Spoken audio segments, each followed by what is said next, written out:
What's up, everyone? James Lynch here. This is my UFC 273 Hangout stream. Thank you so much for tuning in. If you guys have any questions, just post them in the chat. I'll be answering them throughout the evening. But the main point of this whole thing is me doing commentary and reacting to all the fights on the UFC 273 pay-per-view. Right now, we got about 20 seconds left in Darian Weeks and Ian Gary. So kind of that's going on right now. But yeah, if you guys have any questions, in the meantime, definitely hit me up. And we'll chat all night during the pay-per-view. And then obviously during the fights, I'll be talking. Just want to give a quick shout out to NSPN, who always brings us this stream every month. Also to 1,000 Mile Global. Check the description. You get 15% off your total order. 1,000 Mile Global is awesome. I'm wearing their pants right now. They are the best clothing company, in my opinion, when it comes to activewear. So check them out if you haven't. 1,000 Mile Global. Link is in the description of this video. We've had a great card so far. We can talk about some of the fights that have already happened. Of course, the pay-per-view going to start here momentarily. We're just, like I said, waiting for the results of Ian Gary and Weeks. Is anyone drinking tonight? Got a little bit of Howlerhead. You guys know I did the review video of it. I'm going to have a Howlerhead drink tonight, the title sponsor of the UFC. Got my Lynch on Sports mug here to drink. So cheers. Anyone having a drink tonight? Been a big fan of the Howlerhead stuff. Had that, did a whole video on that, like I said. Let me just put this somewhere where it's not gonna spill. Hope you guys are having a good evening. And we are just at the moment waiting for the decision on Ian Gary and Darian Weeks. I'm pretty sure Ian Gary's going to walk away with this one. I didn't watch this too closely, but yeah, that's where we're at right now. I need to try some of that Howlerhead. I recommend it, and I did a review video on my main YouTube channel, youtube.com/lynchonsports. If you guys want to check that out. Just going to wait to hear the decision. I guess I don't need to hear the decision, but maybe we can hear what's going on with Ian Gary and him. As far as that, let me just check here. Decision is in, so we're waiting to hear the scorecards here right now. All right. 29, 28, 30, 27 for the winner. There we go. Ian Gary gets it done by decision. Expected. It was a big favorite in this fight. I think people would have been maybe a little bit happier with the finish, but like I said, didn't get to watch this too closely. So curious to hear what Gary has to say after the fight. Of course, he's a guy that's had some comparisons to Conor McGregor, being from Ireland, but we'll see what he has to say here in the post fight. Just 1 second. I'm gonna listen here.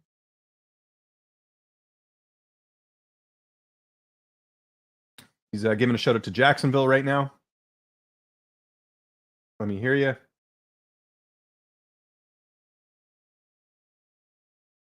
All right, now I was just telling the crowd to chant here. All right, not a lot going on here. I'm hoping if there's maybe like a fight call out or something next, we'll see what Ian Gary has to say here. Again, hit that like button, hit the subscribe button if you're watching this on YouTube. Really appreciate the support. This is my UFC 273 Hangout stream. We'll be reacting to the fights all night. No footage. People always ask that. There's going to be no footage in these fights just because, I'll get kicked off YouTube. So can't do that. Annex just asking him his game plan, Ian Gary, that is. It's the last fight in the prelims for those wondering. Ian Gary, Darian Weeks. Ian Gary winning by decision here. Yeah, not a lot going on here for me and Gary. I was hoping we get something, but we're not getting too much right now. Again, if you guys are tuning in here, submit your questions. I'll get to them. We got a bit of time before the pay-per-view gets underway. It is 10 o'clock Eastern. That's when the pay-per-view is supposed to start, but you know how they're always really slow about this. So if you're just tuning in, my name's James Lynch. I'll be here all evening for the UFC 273 pay-per-view, just reacting to the fights.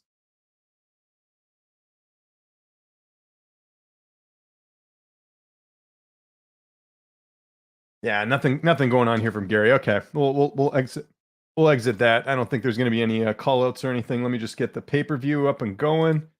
So I got that up here on my end. Yeah, so nothing going on right now. So let's get to questions. We got a lot of time here right now before there. Evening Lynch, hold your good. 3:02 a.m. here in England. I'm struggling to stay awake. I feel for you guys over there. Anyone that's not watching this on a regular time zone, like I think we got it the best out here out west. It's 7 o'clock here Pacific time. I'll be done this pay-per-view before probably be done around 10 or 11 around there. That's good by me. I remember when I used to watch fights on the East Coast. You're done 2 a.m. It's just, it's a long time. And then for, the UK people, 2 a.m. to watch a card, I commend you. That's awesome. What's up, Tim? How you doing? Good to hear from you. Raquel's on a 4-fight win streak, 3 at women's bantamweight. The call out of Sarah McMahon. Okay. Would have thought she would call out GDR or Holly Holm. Holm has a fight book. GDR, I don't think fighting that much. I don't mind the McMahon call out. Former title challenger, probably a win for her as well. Keep the momentum going. I don't think there's any rush for her to go and take on a Holm or GDR. So I think there's some time there. Right, Holm has a fight book. I'm not just making that up, right? Holly Holm is fighting. Who's she fighting? She is fighting Norma Dumont. That's right. She's fighting Norma Dumont in a few weeks. So no point in calling her out. Having some Michelob Ultra. I hope I said that right. Cool. Hello from Saskatoon. So excited for this card. Awesome. Shout out to Saskatoon. We got some Canadians in the house here. Can't wait for Burns Chimaev. Crazy. More excited for that fight than the two title fights. A lot of people are, Ryan. And good to hear from you, Ryan Jarrell. If you haven't checked out his stuff, he's doing some amazing interviews and work in our space here. Go check him out. Between Rounds Radio, All Access MMA. He's doing stuff everywhere. He's doing a lot of interviews like I am. So shout out to Ryan for watching here. Grindel, hope I'm saying that right. Hey, James, how's it going? How are you? Like the avatar? That looks cool. Does Oleinik have like 60 wins now? Might as well start looking at the card here. By the way, we have the opening montage of UFC 273. Nothing crazy. They added in some new graphics, which kind of look cool, which I'm in favor of. I think it's great. Back to Oleinik, though. How many wins does he have now? He's got 60 wins. You're right. Holy moly. So, yeah, he is 44 years old, still getting it done. I'm perfect on my picks so far. I don't want to jinx anything, knock on wood here, but all my picks have panned out. Now, granted, a lot of those are favored. I think Oleinik was an underdog, but we'll see. Good night so far. All about the West Coast. Exactly. You got the name. You know what I'm talking about there. West Coast. Yeah, I love being here. I like I said, born and raised here, so it's awesome. 50 wins. There we go. Proper Mike. I know. I should have got a proper 12 shot tonight. In honor of Proper Mike. Gonna probably reach out to Mike next week for an interview. Big win there tonight if you missed it. Again, I don't know why you'd be watching this if you want to avoid spoilers, but Mike Malott getting a knockout win over Mickey Gall, a highlight reel finish. Just amazing stuff from Mike. Let's go through the card a little bit as we're watching sort of this opening pay-per-view thing. Are they still using Face the Pain? No, they're not. They're not doing that part yet. Okay, so let's go over some of the results here. Let me even share my screen for you guys. I can do that. I can't show the pay-per-view, but I can definitely share my screen to show you the results so far. Okay, so opening up the card, we had Julio Arce getting it done over Daniel Santos. I thought Arce put on a great performance, reminiscent of the one that saw him beat Dan Ige in his UFC debut. Thought that was a really good pressure game plan there from Arce getting it done. Arce was actually my recommended bet this week on the UFC Pros Pick show, so if you guys watched that entailed, congrats. Piera Rodriguez, I think that's how you say it, getting it done over Kay Hansen. Tough first round, but was able to come back and get it done over Kay Hansen. Just the power, the strength, really paid dividends for her. Hansen missing weight. She's probably getting cut after this one. She's still young in her career. I suppose there's time for her to turn it around, but this is a tough loss for her after all the momentum she had signing with the UFC. Getting that there. Rodriguez undefeated.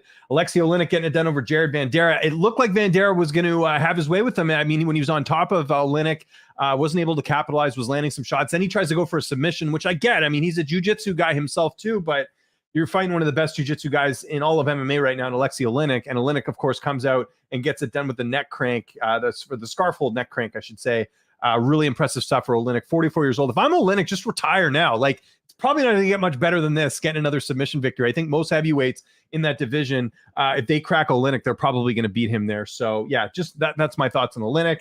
I mentioned the Mike Malott knockout. Love that win there. First round finish. Mickey Gall, he might be getting cut. As far as I know, that was the second last fight on Gall's contract. I think he's got one left. UFC might want to part ways with him. We'll see, because he's now lost 2 straight. Actually, they won't cut him. He's only lost 2 in a row. It's not 3. So, yeah, two straight losses. 3 of 4, though. Not a good look there for Mickey Gall. Raquel Pennington getting it done over Aspen Ladd. Just the stand-up was the difference in this one. Pennington looking great. Ladd, again, tough fight for her. She's supposed to fight Aldana, fighting Raquel Pennington, who's really sort of turned things around in her career. Tough fight for Ladd, but back to the drawing board for her. Her teammate, though, Anthony Hernandez, getting it done over Josh Fremd. Great victory there. I thought he was going to land a submission, but it didn't happen. Hernandez, very well-rounded, good win for him against Fremd, who's making his debut. And then, of course, we just saw Ian Gary get the decision win over Darian Weeks. Here's what the pay-per-view card's going to look like. We're going to be opening up with Vince Pichel and Mark Madsen. We're going from there for Mackenzie Dern and Tisha Torres. And then we've got the people's main event, Gilbert Burns and Hamzek Chimaev.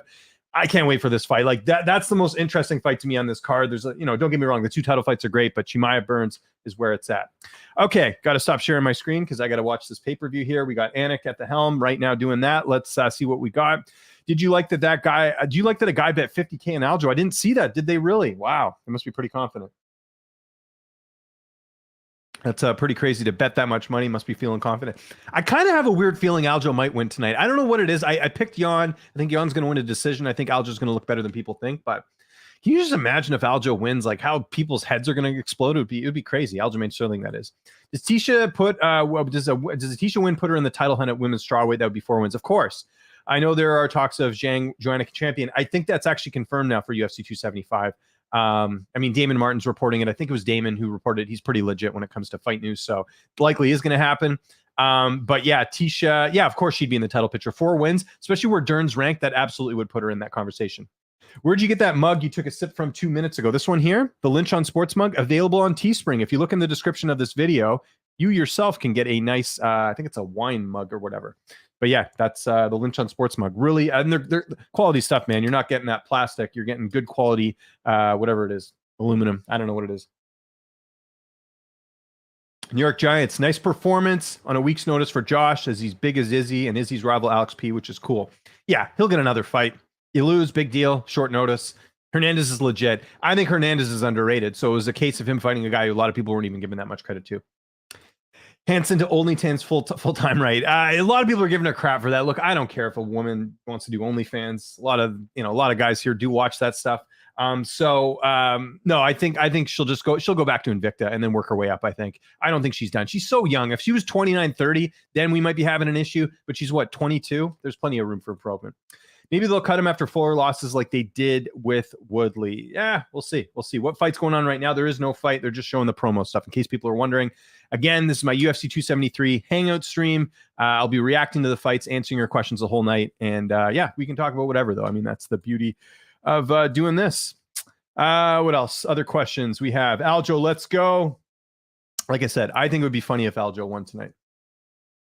Hello, James. Good start to the card. Gary's got a lot of work to do. Paul, from my Patreon, by the way, if you guys haven't signed up for my Patreon, check that out. Links in the description there if you guys want some extra content. We have that really good Discord chat. Paul and I were talking before we hopped on here. Yeah, I felt that way about him and about Paddy Pimblett. Like, you got to build these guys up slower. I know the UFC would have loved him to go out there and start Darian Weeks, but here's the thing. This is probably better for him. You know, the fact that he's struggling even with these guys, not struggling, like he won the fight, but you know what I mean? It wasn't like a completely dominant performance. It gives him time to work on things because he's going to, you know, if he was to go out there and start Darian Weeks and then he gets to step up and fight someone who's way better than him, it's better he learn these skills now, so to speak. Volk is a beast, but damn, 7-1 favorite over Zombie. I think part of that, though, is, and I talked about this in the preview show, the reason Volkanovski is such a big favorite is 2 things. Number 1, he's never lost in the UFC. And 2, you just look at the fights that they both had against the same opponent in Brian Ortega. Volk, much more dominant. He was Zombie was not in that Ortega fight at all. And the worst part was he lost in the stand-up. Ortega's bread and butter is his ground game. And for Zombie to get outstruck like that, very concerning here. So I think that's why Volk's the favorite. And, you know, look, you say what you want about that second Max Holloway fight. The fact that it even got that close with Max Holloway shows you how good Volk is, in my opinion. What's next for France? I think he gets the winner of Moreno and Figueroa, the trilogy fight. Sorry, not trilogy, the 4th fight, I should say. So I think that's likely what's next. Or yeah, because he just beat Askarov. Like, who else could he fight that's ranked higher? Crazy thing is Dakota would probably beat Hansen and Mallory Martin. Yes, you would. Well, Mallory Martin's got cut from the UFC, and Hansen's likely going to get cut. Dakota will be in the UFC either this end of this year or next year, I think, for sure. If Aljo wins, how excited are you for the post-fight interview? I'm looking forward to that. I can't wait to see fans just lose it. Because what are they going to say now? Because the whole thing was, oh, this guy was an actor. The narrative going into this fight is that Petr Yan dominated from bell to bell that first fight. That's not what happened. Yan was on his way to winning for sure, but the first couple rounds, they were close. They weren't, you know, like people act like it was like a 10-8 round because they don't like Aljo. So I'm curious to see what happens here. Although Yan, pretty damn good, man. Aljo does look good in the lead up, but I see Yan winning. Me as well. Facebook, how you doing? People say Holloway beat him at 251. Like I said, I personally thought that Volkanovski won that fight, but yeah, there you go. Ozzy. Ian Gary versus Hamzek Chimaev. The next Conor McGregor versus Habib Nurmagomedov. Yeah, they're not going to fight anytime soon. Gary, they know what they have in him. They're going to slowly build him up. They're going to get him nowhere near a guy like Hamzek Chimaev anytime soon. But that's the thing too, is that it's, you know, it's one of those things with, you know, if you have someone, oh, here we go. One better put 500,000 on Alex Volkanovski, Petr Yan, and Hamzek Chimaev to win. Wow. Good for them. I mean, I think two of those, I think they probably do all win. I picked all of them to win, but still, a little risky doing that. I get it, but it's also a little risky. I think Merab beats Jan. We'll see. Merab's good though. I like where you're thinking. Does Anderson Silva fight again? He's boxing now. He's left the UFC. Who gets the crypto bonuses? Good question. I think you got to look at Mike Malott as one of them. I mean, that was a great knockout victory. Olynyk, maybe. I don't know. We'll see. I mean, they tend to give it to people that are. Why am I seeing a commercial for basketball here? This is really weird. During the it's because it's ESPN. That's why. Aljo would KO Jan with a flying knee. Could you imagine? Oh my god, place would erupt. Again, though, I'm sticking with my pick. Jan by decision. That's my call. Do we reckon Dvorak is a step up at the moment for Mo? I saw your I forgot to respond to you, Paul, in the Discord. Mohamed Mokaev wanting David Dvorak.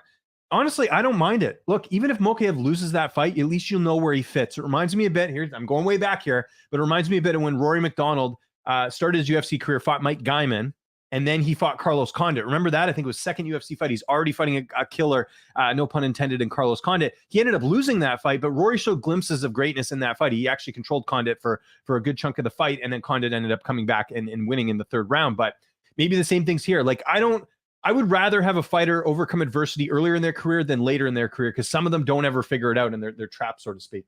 We got the graphic up here for Pichel and Madsen. That's going to be starting here momentarily. Again, my name is James Lynch. This is my UFC 273 Hangout stream. If you guys have any questions, post them in the chat. Get to them as soon as I can.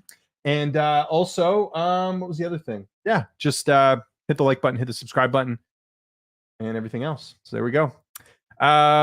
Great interview with Blanket Gerald. Yes, thank you. Yeah, Gerald Mershard. If you guys haven't seen that, did that one for Fight Club, which I love working for that company. I just had my first week with Fight Club this week. Go check them out on Instagram, Twitter, YouTube at Fight Club. Awesome company, man. They're great. Michael Bisping's involved with them. The Schmo's involved with them as well.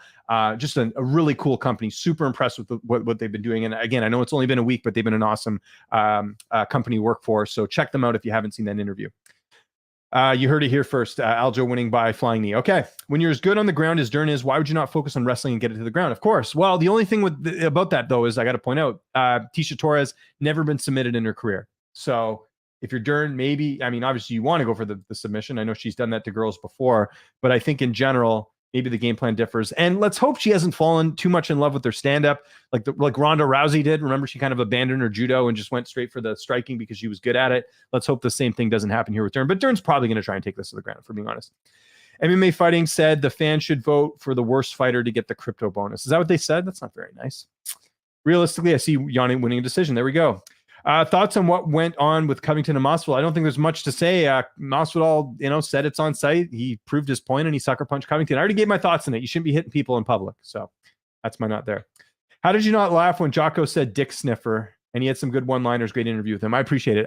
Because I've done so many interviews, you got to keep it together. If I start laughing, you think Gerald's going to like that? Probably not. By the way, we see Mark Madsen walking into the cage right now. Mark O. Madsen, I should say, the Danish fighter. You got Eddie Cha in his corner from Fight Ready. Eddie Cha's Korean Zombies coach. So we'll see. Interesting fight here. Both guys a little bit older in the division. If you saw that, if this fight was booked a couple of years ago with Madsen and Pichel, you'd think Madsen wins a decision with his wrestling. I don't know though. Like, he didn't look that great against Clay Guida in his last fight. So we'll see.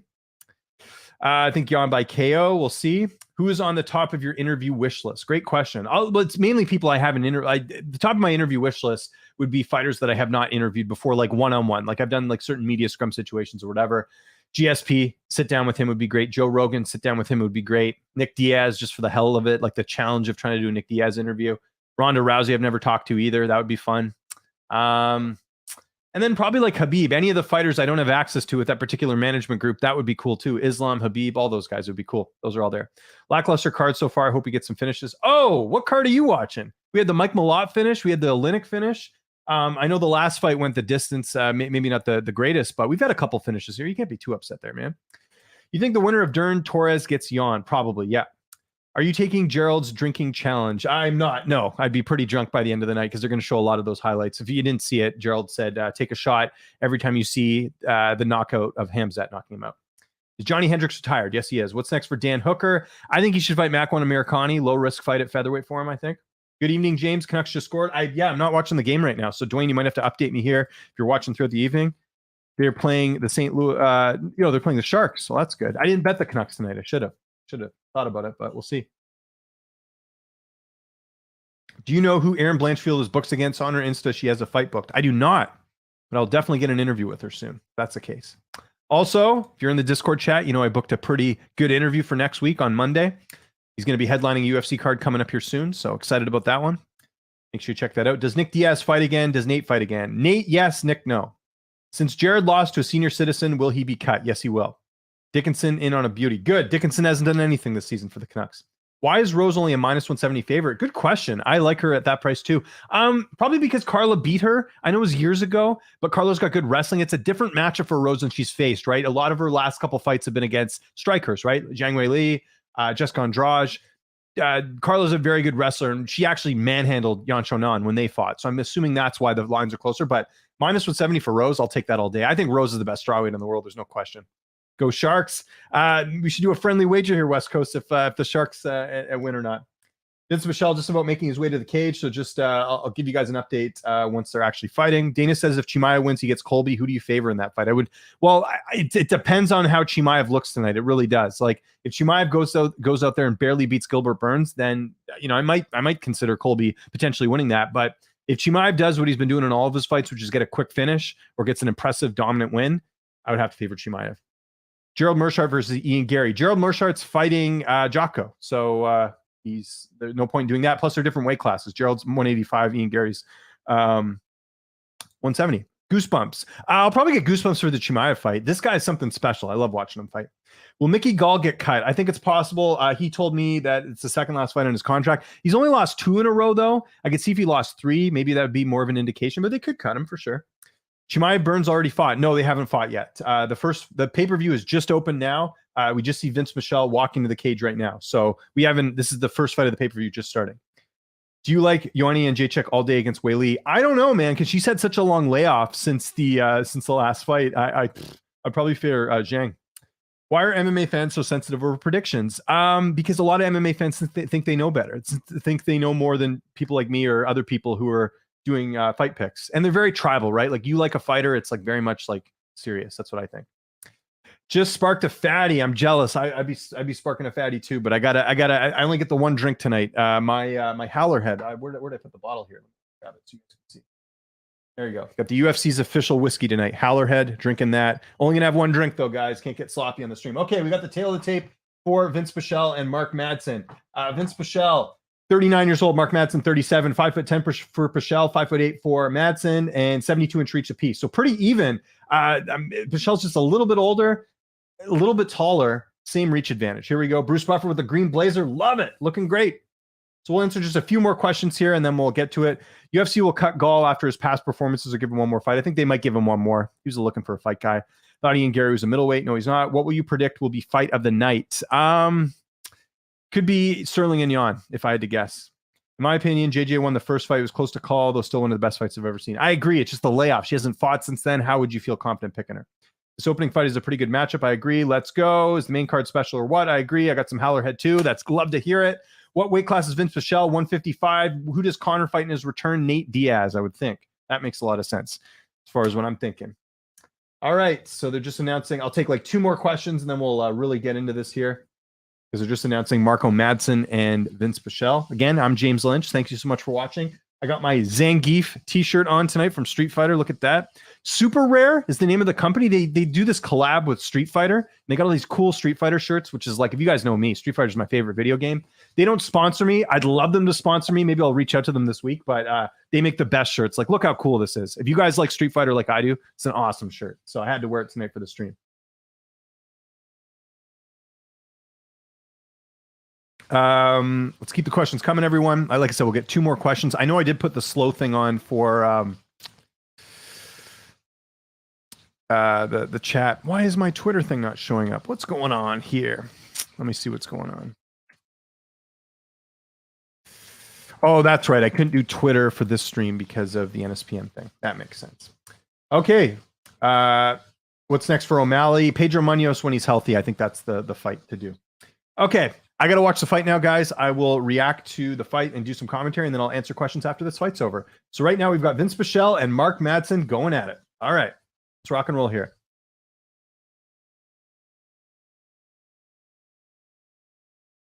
All right, Pichel in the black trunks, Mark Madsen in the red trunks. Madsen with a low kick that lands. Pichel very composed in here right now. And we did see some striking improvements from Madsen in the last fight, like Anik referenced there. So we'll see if he decides to go that route or he goes back to his bread and butter of his wrestling.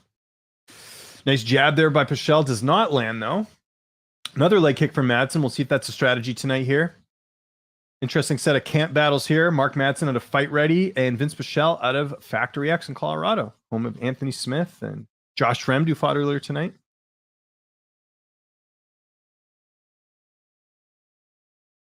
And Pichel again trying to throw something up front. Another leg kick there from Madsen. He's definitely going after that left leg of Pichel.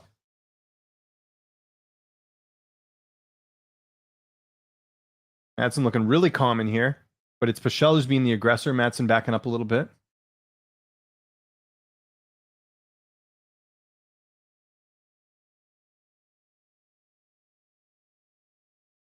Nice high kick there by Pichel.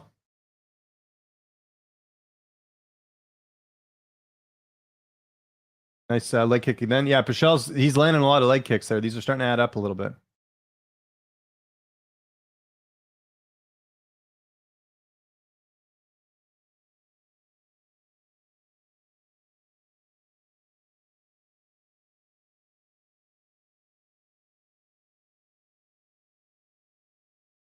Not much happening here, guys, if I'm being honest. I wish I could describe more, but there's really not much happening. It's just Madsen doing a couple kicks, Pichel sort of going in. Pichel really hasn't done anything.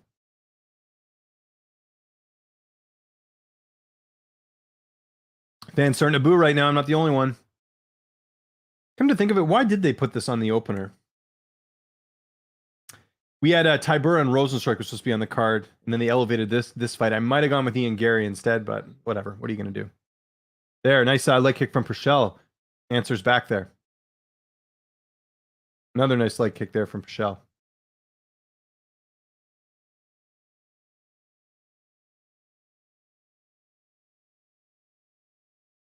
Pichel 0 for 10 in his head strikes so far. Just pointed that out on the broadcast. Oh, nice right hand there by Pichel that landed.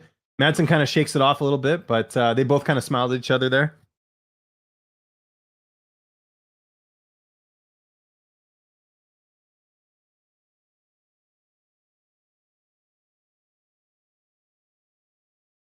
Another kick lands there from Madsen. Those are adding up. Like I said, like if he keeps this up, he's going to win this round. Pichel hasn't really done much.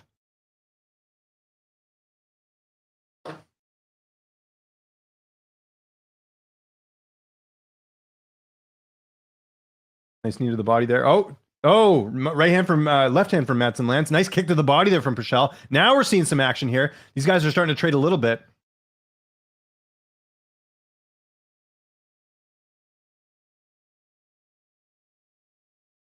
Nice kick there lands for Pichel as well. So a little bit of redness on the nose of Pichel.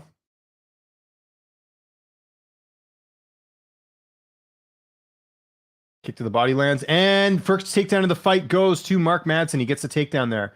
Let's see if he can do anything with it here. Yeah, really big for him in this round.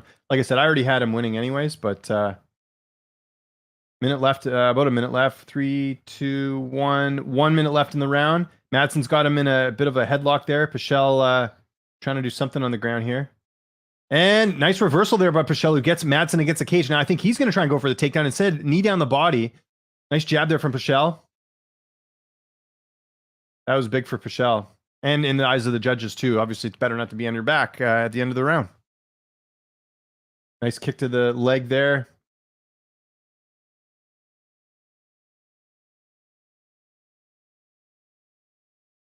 .30 seconds left in the round.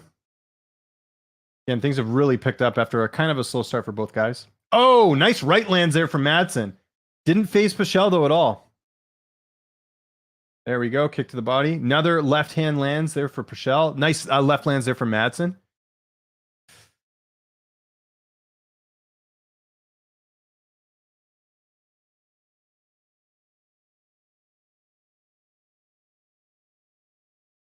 Oh, nice left lands there for Pichel. Okay, that was a 10-9 Madsen round for sure.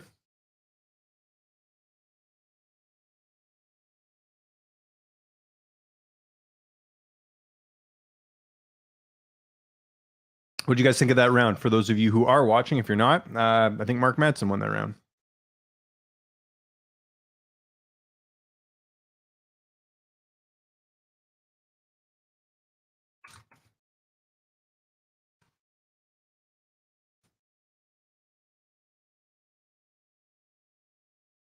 Significant strikes, 19-18 Madsen. I'll take him down. Helped him in the round one, in my opinion. Joseph, I got to give you a shout out. You did this last time, man. You're the man for getting these stats, man. I really appreciate it. It definitely helps everyone out there that's trying to do it. Sorry, I'm trying to figure out where my thing is. There we go. It doesn't want to make it look too obvious. I got this sort of mini headset going on here so I can hear the fights.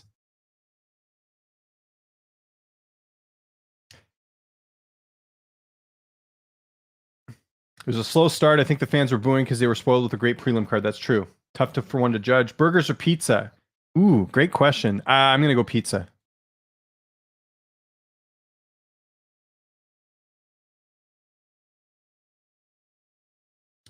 Okay, second round underway.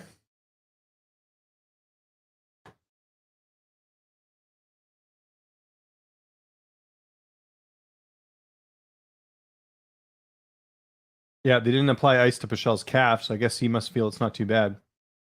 Looked like Madsen got poked in the eye a little bit. He does not take the time. See what happens here.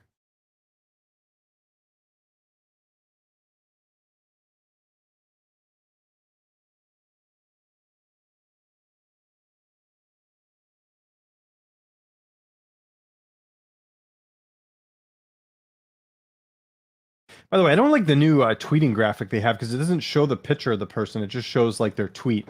I'd prefer to have the actual picture. A little bit better exposure, if I can be honest here. Although saying that, I had my tweet on the UFC 272 broadcast. I made some comment about how Dos Anjos looked great against Moicano, and I had all these people getting upset at me. So there's good and bad with it. Let's be honest here. Again, these guys are trading a little bit. What do we got here? Jab from Pichel. Follows that up with the right. Madsen throwing some leather too. I mean, stand-up wise, these two are pretty similar. Like neither have like super devastating power or anything like that.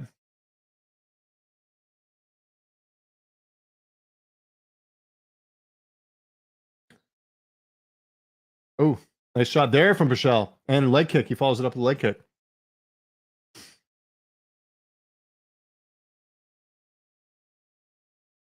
Pichel moving a lot better, like Paul Felder points out here. Like he's gotten woken up a little bit.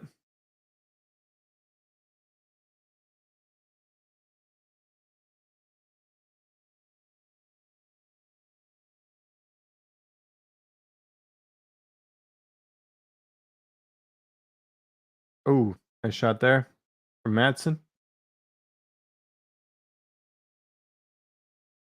Nice little couple punches there from Madsen.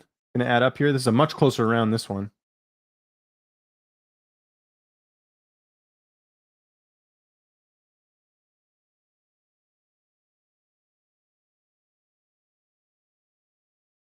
And Madsen's got his back, and is he going to get him to the ground? So Pichel just kind of sat on his butt here. Madsen's almost got his back.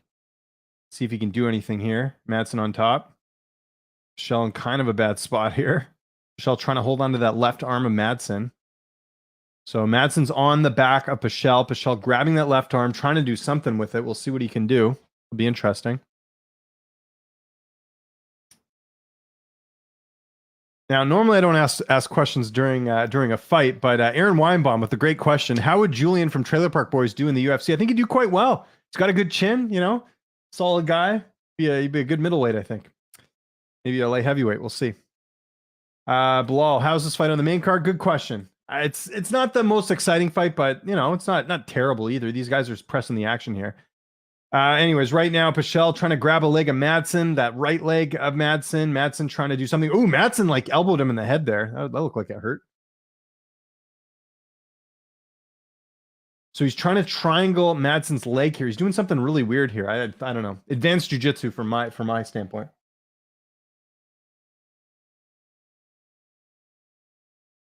So Pichel's trying to do something weird. He's got a minute 12 left on the clock. He's like got a triangle on Madsen's leg. It's really weird what he's trying to do here. Oh, and he gets out. I don't know what he was doing there. That was high level. That was like Vince Pichel was playing 3D chess as far as we were concerned.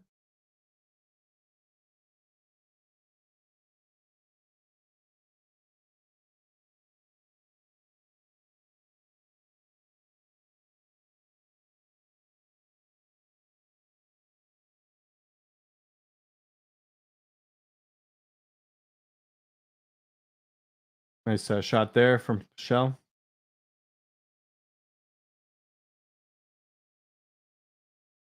Oh, Pichel now going for a takedown himself. Anyways, they're back to their feet right now. I should probably describe a little bit what's going on here. Pichel now trying to get the takedown on Madsen. It's going to be tough to do. Can he do it? Madsen defending really well. Yeah. Yeah, he's kind of like trying to scoot his butt here. It's kind of a weird move here. 9 seconds left in the round. I don't know who won that round, honestly. That's a close one. Maybe Pichel. I mean, he's ending up in a dominant position. I think you might have to give the slight edge to Pichel, but it's very, very, very tough here. Just needs to put down the rum and coke. I agree. Greatest show ever, Trailer Park Boys. Love that show. The Green Bastard would come out. That he would. Speaking my language, Golden. I like it. Madsen really slowed down this round. Significant strikes, takedowns, 2-1 Madsen. Interesting. We'll see. We'll see. That round was much tougher to judge.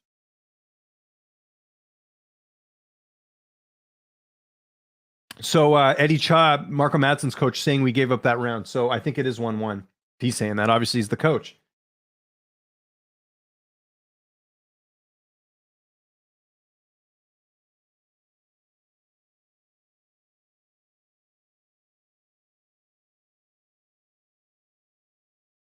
Yeah, we're just watching some replays now. What did you guys think of that round? Who did you score it for? I think most likely Vince Pichel won that round, but we'll see.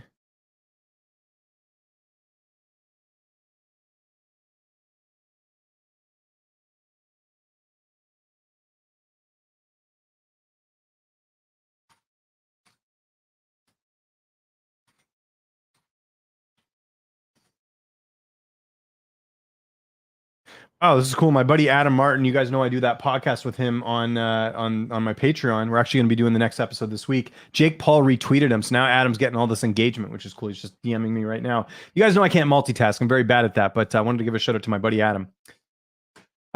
So yeah. Yeah, a lot of people saying that Vince Pichel. Would you rather watch a movie or a UFC? I'd obviously watch the UFC. What type of question is that? Come on, Tim, get with the questions a little bit. Yeah, this is great. Pichel pressing forward really well. Let's see if Pichel can capitalize off that second round. Ooh, nice right hand by Pichel. Now Madsen trying to go for the takedown again. Is he successful? We'll see.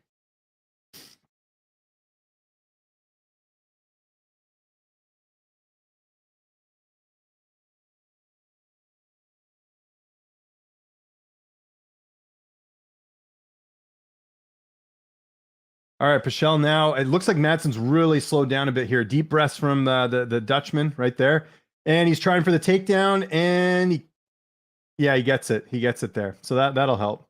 Pichel's got to get off the ground here if he wants to do anything here. He's looking for an arm or something. I don't know what he's got to do here.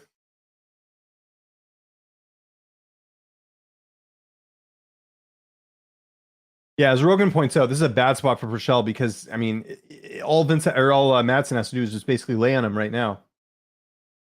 Pichel's got to get up. He's trying to triangle though. Doesn't end up happening there. Madsen now has his back. Pichel's got to get up here.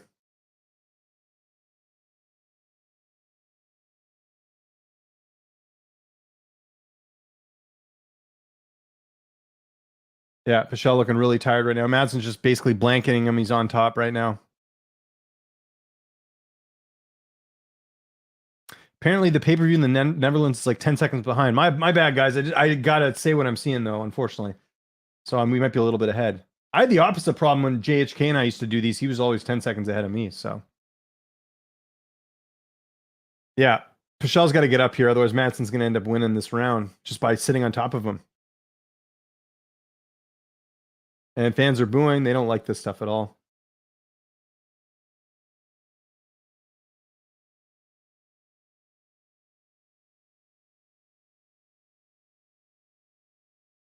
Yeah, now Madsen's in half mount.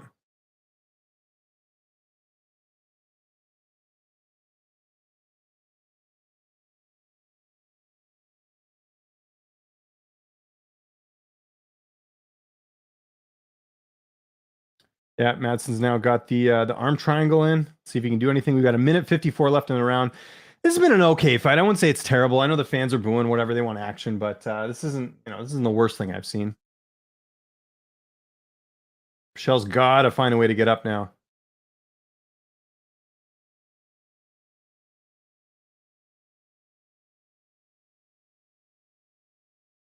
Let's see if Michelle can get up here, because if he can't, this is Madsen's going to win this fight.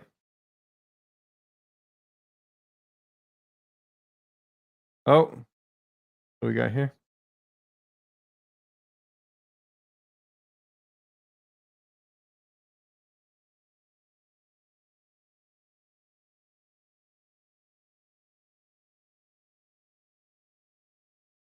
So the commentary is now saying that Madsen might be down 2 rounds. I don't know about that. I thought Madsen won that first round, but we'll see, because he had more leg kicks. Michelle's still in his back here. There's not much happening here, guys. Madsen's just basically on top of him, kind of holding him down.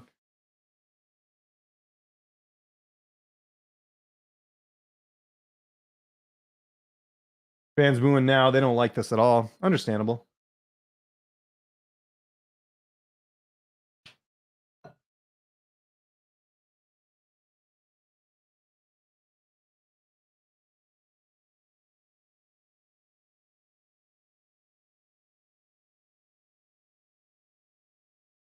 Yeah, Madsen's on top of him again. Madsen's going to win a decision here. I had Pichel. This is going to be my only wrong pick of the night, which is whatever. Oh, hold on. Pichel trying to attack that knee. 15 seconds. That's not happening. Madsen now on top. Madsen clearly won this round.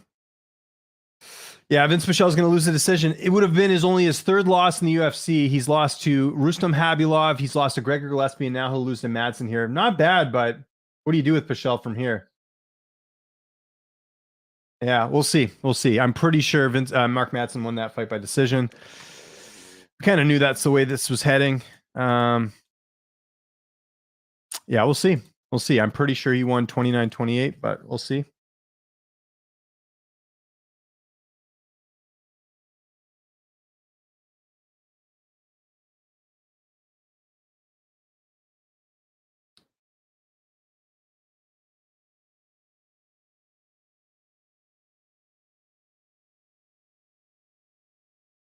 Yeah, I'll get to your guys' questions once we hear the judges' scorecard for this one.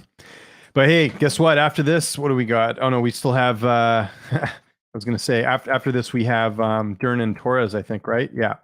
Then we get to the good fights. Nothing against Dern and Torres, but I mean that's like it's going from like a salad to a steak when you've got Gilbert Burns and Chimaev after Dern and Torres's.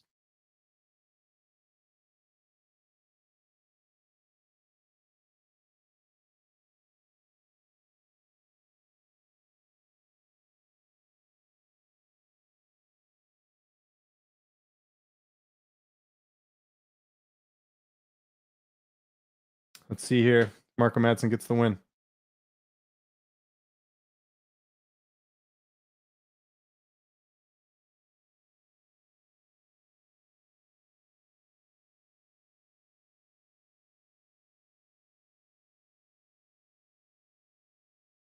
Thirty 27, 30 27, 29 28. By unanimous decision. 30 27, though. What?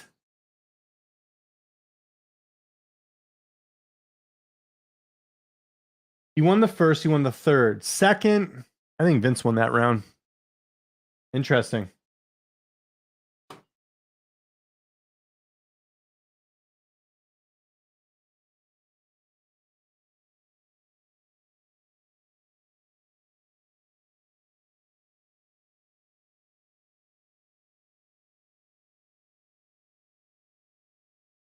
Mark Madsen's had like a weird post-fight speech. He's talking about his Olympic credentials.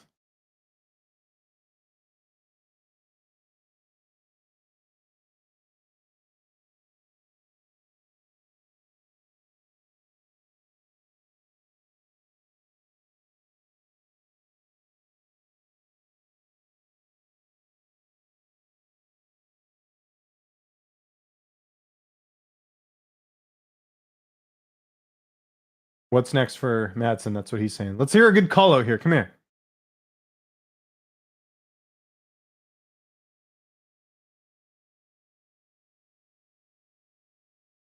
Madsen says he's moved in his entire family to Arizona.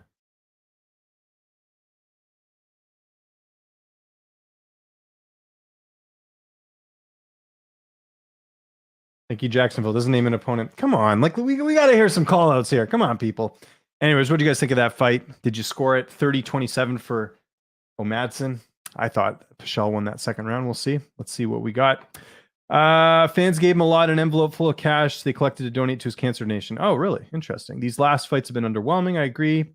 Time, James, so I can match it. I'll do that for the next fight. I'll let you guys know what it is. My predictions are Jan, 4th round TKO, Hamzek, 2nd round submission. I don't think Hamzek submits Burns. Burns is like a decorated BJJ guy. I just don't see him getting submitted. Maybe it happens, but I think it's TKO more likely. Thoughts on Ian Gary's BS win? To be fair, I didn't watch the whole thing because I was hopping on here, but I don't think it was BS. Like, I don't think anyone said it was like a robbery. You just mean BS in terms of he didn't look amazing. Significant strikes, 54-32 Pichel. I wonder if the early takedown in the third stole the fight. Madsen, otherwise, I had Vince, 29-28. Yeah, I mean, I thought Madsen won 1 and 1-3. That's how I had the fight. So I didn't have an issue with the decision. I did have an issue with 30-27. I know you never want to say someone is built better and a counter coming into the fight, but have you seen how Jack Sterling is? I wouldn't be surprised if we see a clinic from Sterling. He has looked great. Yeah. And we'll see if that pays off in terms of that. Which fighter has the best management? What do you mean? Which fighter has the best management? You mean, which is the best management group? There's a lot of good management groups out there. I don't know if there's one better than the other. Either of them are getting next fight. Geez, it wasn't great past round 1. Fair enough. 30-27. In what universe? Wow. Exactly. Yeah, I'm with you guys there. It should have been 29-28 Madsen. I don't think Madsen won that last fight. I'm going to do one more Howler head here tonight. I know I said I'd only do one, but I got to finish the rest of this Zevia stuff. This is the key thing to drinking, okay, as you get older. I'm a bit older than probably most of you watching this right here. You don't want to have sugar. Sugar's a bad hangover. So what you do is you get the Zevia, which has stevia in it. Tastes just like regular sugar, and you pour that in your drink. There's a little tip for you there. So I'm going to pour one more Howler head for the night, and then yeah, we'll do that. All right, what are you guys drinking tonight? I'm having a little bit of my Howler head here. Let's see. There we go. And this is flavored anyways. I just like mixing it with a little bit of extra because I don't know, that's just the way I am. I don't need to just drink something straight. The banana flavor in it is pretty good, but I find if you put a little bit of cola in here, it's not too bad either. So we will see. What else? Let's keep the questions coming, everyone. Does Aspen Ladd need to leave her team? If I were her, I'd go to Fight Ready or Sanford MMA. No, she had some new coaches for this camp. I think she just fought a really good fighter. I think Aspen, beats a good chunk of the fighters in that weight class, like outside of the top 5. I just think she's not a title contender like some people thought. She just needs some time. Remember, only her second fight back from surgery after being off for 2 years almost, or a year and a bit. She just needs to step down. Raquel's really good. She just caught a fighter who's looking really good right now. I think they personally, I know Macy's fighting in a few weeks, Macy Chasson. I think they should try and rebook that fight personally. One of those nights every night. I have to see the scorecards. I wonder what the odds for Piotr Jan win by Sterling with a legal knee. Will just be TKO. You can't bet on like knee props or anything. Sterling needs just to manage his stamina. I would agree. Volkan Zombie will be a bloodbath. I agree. Although I think Volk's going to dominate him. Thought I would have called out Riddell or Ferreira. Time for him to be tested against the top 15. I completely agree. Hamzek close decision fight. Oh, I highly doubt that. I think Burns either. Okay, I think Hamzek finishes first, second round. That's my prediction. If Burns wins, I think it'll be a decision, but it won't be close. I think Burns would win decisively. I don't think it's going to be a decision, like a close decision. Jan has accused Sterling of being on PEDs. Well, looking at his physique, I could understand that for sure. Have you tried the Bang energy drink that Colby Covington sponsors? I've not. I don't know if they have it. Maybe they have it here in Canada. I have to look it up. Not the one that he was drinking, though. I haven't tried it. Nice IPA. Good to hear. I'm drinking water, keeping it safe. That's going to be me from here on out after this next drink. Drinking Diet Millers. Nice. Alja could put Long Island back to its glory days when Weidman was champ. Good point. Good point. Yeah, big fight here today. Sorry, I just got something on my table here. I got to grab a napkin. My bad, guys. Give me 1 second here. I'll come back and answer the questions, though.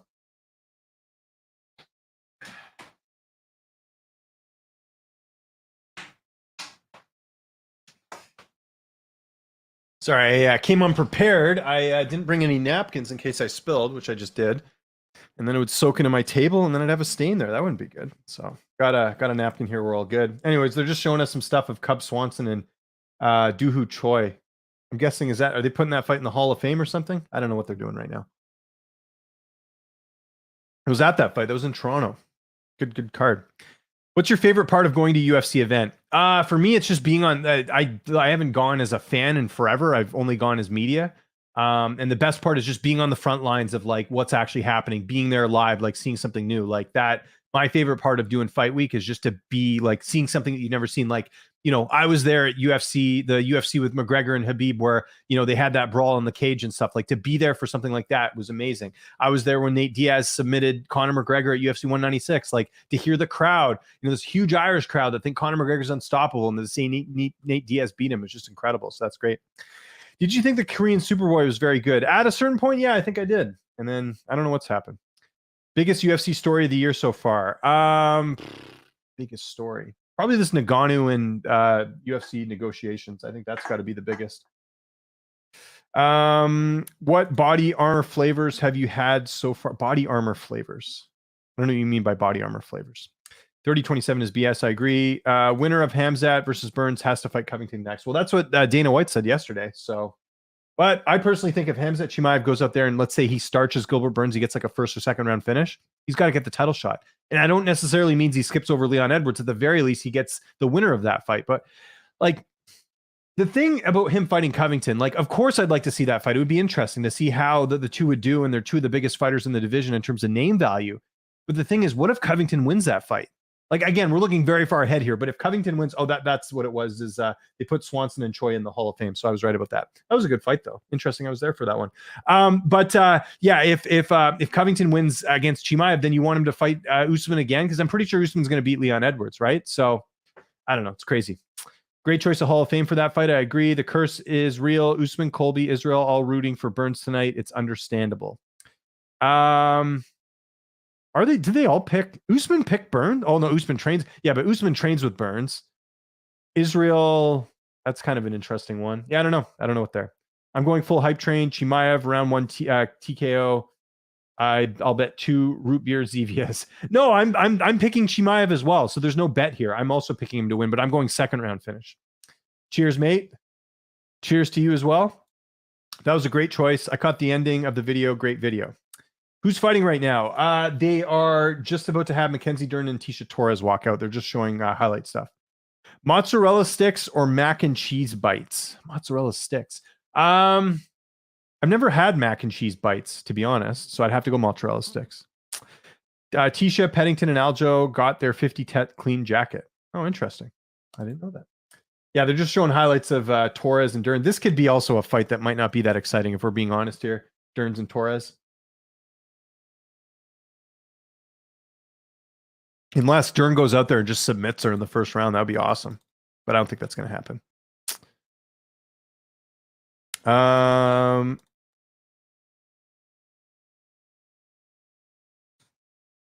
Yeah, JHK just pointed something out. It's the first Korean to go in the UFC Hall of Fame. Doohoo Choi with that fight win.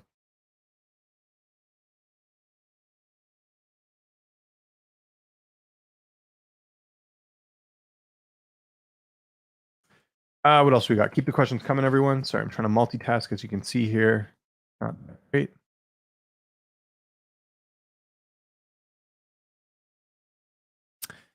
What else we got here? Do you think there's value on Andrade at -170 against Lemos? I got to look at that one a little bit closer, but from my initial just seeing that fight, I would say yes. James's favorite restaurant? Ooh, great question. So the restaurant I'm going to say is one that you guys would have never eaten at because it's only where I live. There's a local restaurant here called Pat Quinn's. Now, Pat Quinn used to be an NHL coach. He passed away a couple of years ago, more than a couple of years ago, actually. I think about a decade ago, if I remember correctly. But his restaurant here in town is amazing where I live. So that's up there. But as far as chain restaurant or somewhere I like going, just trying to think. You know what? I'll go with one that I really like that some of you may have been to. I think it's Beer House in Vegas. Is that the name of it? Beer House? Let me just double check that. Beer House. Is it in Vegas? Beer house, beer house, beer house. Yeah, beer house in Vegas. I like that spot a lot. Like it's not like a super classy, like high fancy restaurant, but they've got really good food, good atmosphere, and it's right next to T-Mobile. I like that place too. Scott M, I'm not gonna read your comment. Nice as ears. Come on, dude. What barbecue places do you guys have there? We don't really have any. Like we're like, in Vancouver, Canada, we're more for sushi. You guys want good sushi, come to Vancouver. But barbecue, no. There's no good barbecue places. This is the same awful pacing, an hour in and only the second fight starting. Great point, Owen. I agree. Tisha Torres coming to the page right now. Interviewed Tisha before this fight. Didn't give me a great interview, if I'll be honest here, but what are you going to do? Mackenzie Dern gave me a much better interview, but Mackenzie's good at interviews. That's why. Ketchup or barbecue sauce? Easily barbecue sauce. Easily. Let's keep the questions coming. If a restaurant has a drive-through, does that mean it's not healthy?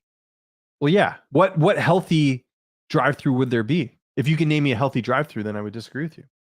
It's 10:55. You're just now doing the walkouts. This is nuts. I agree. Yeah, they got to speed this up, especially if you're paying for the pay-per-view like I am.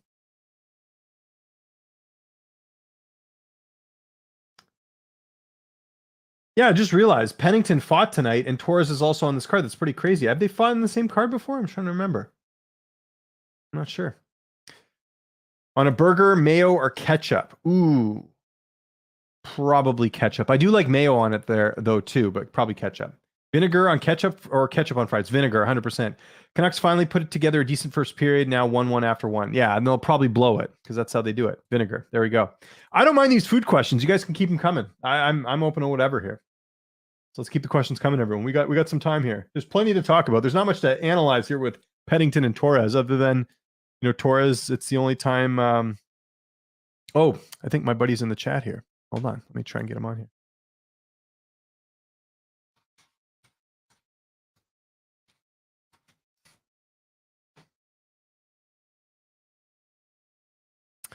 Boneless or regular wings? Ooh, regular. I'm a big wing guy. I love wings. That's like, is there anything better as a guy? Let's be honest here. You go to a sports bar, you got a full, big screen TV to watch like sports or UFC or whatever, doesn't matter. And you got some chicken wings and you got like some good cold beer on like a hot summer day. There's nothing better than that. Some hot wings. That's like top 5 for me easily. Like I think number 1 for me is steak dinner with like a nice glass of wine. That's got to be number 1. But beer and wings is like the best marriage out there. It's one of the best. Anyways, Mackenzie Dern walking to the cage right now. Is Ian Gary overhyped or a solid prospect? I think he's neither. He is a little bit overhyped, but I think he could also be a solid prospect because he's still relatively young. Yeah, he's not like a contender or anything like that. He's just right now he's an unfinished product as far as I'm concerned, and they just got to keep building him up slowly. Raquel said in an interview that Tisha never likes to fight on the same card as Rocky. I think it's only the second, third time it's happened in their careers. Great, Joseph. That's awesome. 2-3 time they have fought in the same card. Okay, there you go. Yeah, I wasn't sure about that. Crazy Hamzek out of all his last fights never got tagged. Shows how deadly his ground game is. Well, that's what's interesting. If Burns gets in on the inside and does happen to crack him, how's he going to react? I'm sure he'll react fine. He's training with a lot of guys, but it's still interesting that Hamzek's never been hit in the UFC.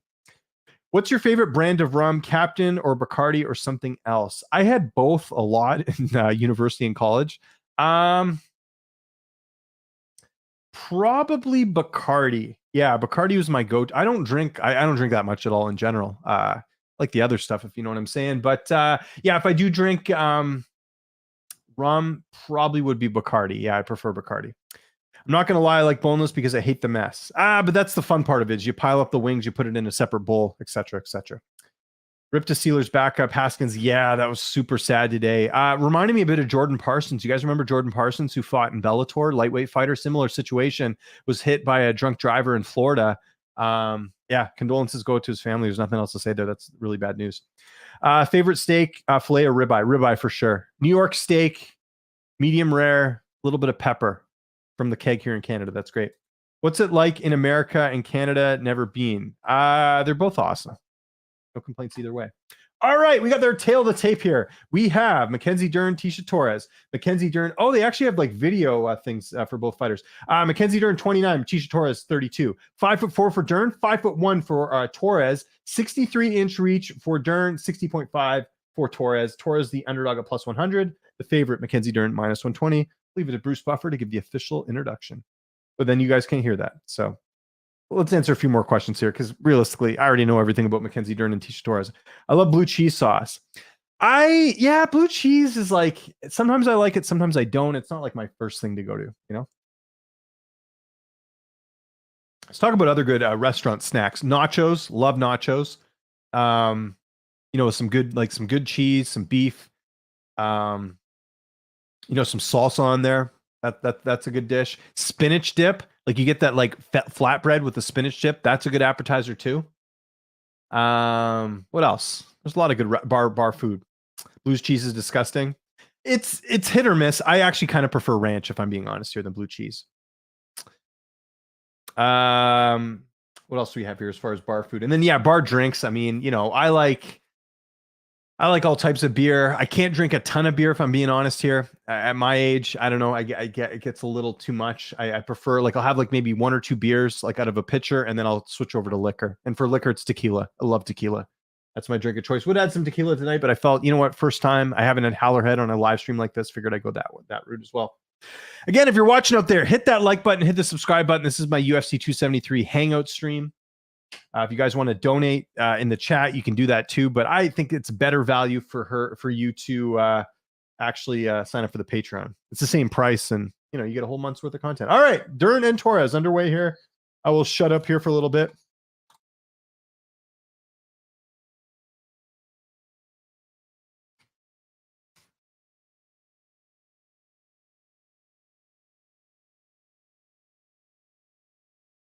Fast pace so far. These two are throwing it.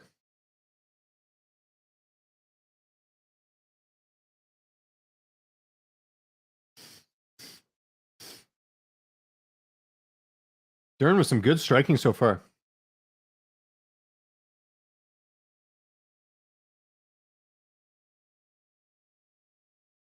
Dern overthrowing the punches so far. Wow, they are really coming at it fast. This is a really fast pace right now.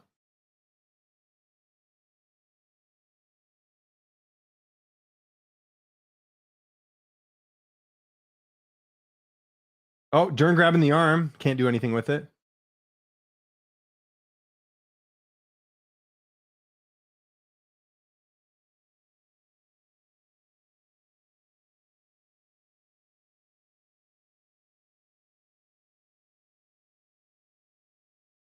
Yeah, I don't know if she'll be able to get Torres to the ground here because Torres is, you know, got good takedown defense.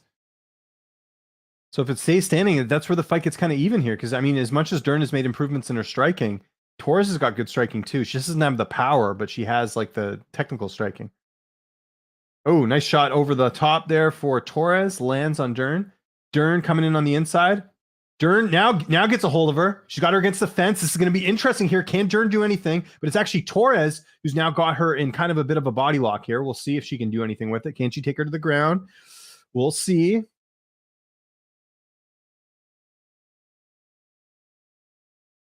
Oh. Is she going to do anything? No. Torres.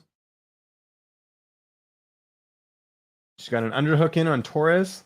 See if she can do anything here with it.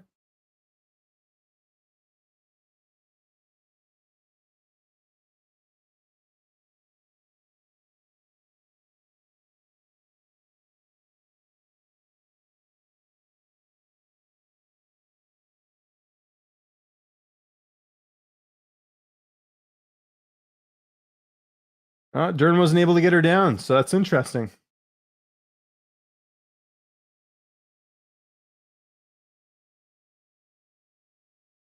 Oh, Dern. Torres landed a couple nice shots. Torres lands a left.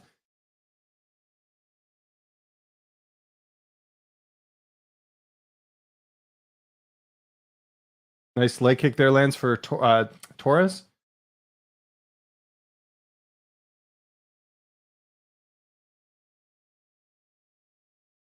Nice leg stomp there from Torres. Another leg stomp. Torres looking a little bit better here, if I'm being honest. Oh, nice overhand right lands there for overhand left, I should say, lands there for Torres. So far, is Torres getting the better the exchanges right now?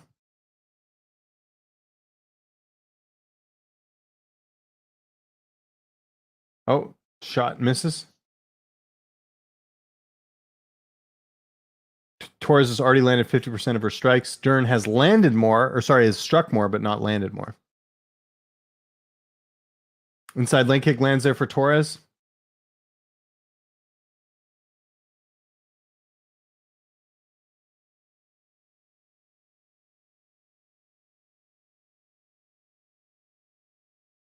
Oh, overhand left misses.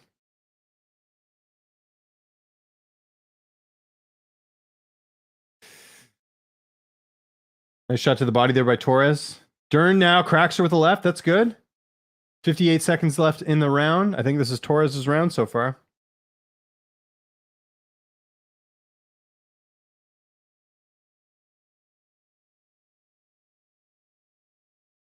Oh, nice right lands. Yeah, Dern 25 for 47, 53%. Sorry, 53% for Torres, 24% for Dern. Dern is 17 of 70 with her punches. I wonder if her having a tough time getting on the inside.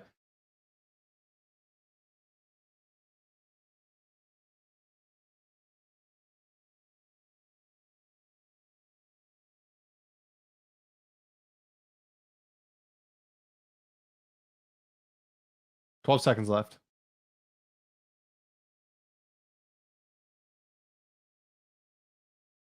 Nice kick to the body there. 3, 2, 1. Yeah, that was a 10-9 round there for Tecia Torres. Good round there for the underdog in this fight. They're proving why this is a pick and fight. I agree. What is your pick? Obviously, Chimaev. I think she's fighting great. It helps that Raquel put away Asmo 2 hours ago. I agree. Significant strikes, 34-24 Tecia. Tecia 10-9. Completely agree.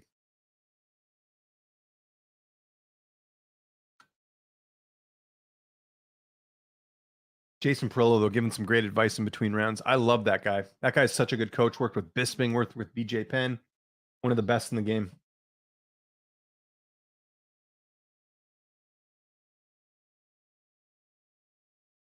Yeah, Dern did land a nice right hand in that round, though.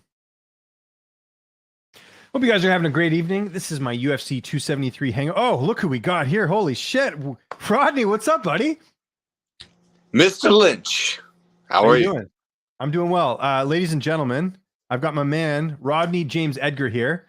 Fellow, I can still call you a journalist. I know you haven't done too much stuff lately, but how you been, man? How's everything? Yeah, man. No, I've been fully immersed in Army life for going on 2 years now. Well, going on 22 years, really. But as far as active duty, yeah, man.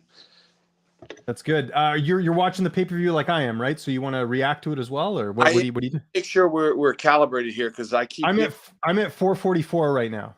Okay. In the second round. Yeah. So now, of course, it's frozen up, and it's just no worries. It's right on Kinsey Dern's, so it's not like in a bad spot. Yeah, no worries. Okay, I'll tell you what. I'm going to react to these fights for the people out there, and then you and I will talk after this round. We'll kind of get into it. Oh, Dern! Holy shit, she's trying to land like a flying triangle right now. Holy shit. We'll keep Rodney on here. I'm not going to kick him off because we got a lot to talk about, Rodney. Okay, yeah. So Dern trying to do some crazy flying submission right now. I think she's just I can't get her down. I got to do something crazy. She's trying a Kimura from she's got a triangle, a body triangle up, and she's trying to get a Kimura in here. This is nuts. Holy shit. Oh, look I've never seen anything like this. Yeah, that's nice. Little tweet from Chris Pontius there. See that? Yeah, I did see that. Yeah.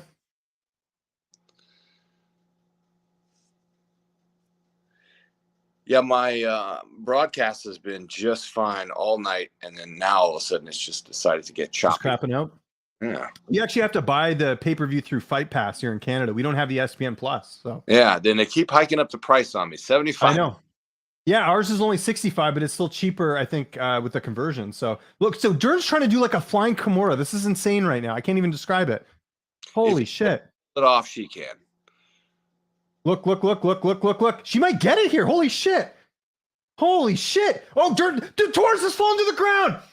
Is she going to get it here? Torres has never been submitted. Keep that in mind here. Oh, my goodness. Torres has never been submitted in her career. So this is huge. Yeah, although I think Torres is on the right side, though. So I don't think. She can defend now. Yeah. She was in a very holy crap. Try and defend. She's out. Oh, my God. That was nuts, though. That's taken a lot out of Dern, I'm sure. We've seen some good grappling tonight. Yeah, we have. you know, in fact, the prelims were just phenomenal. Yeah. I thought.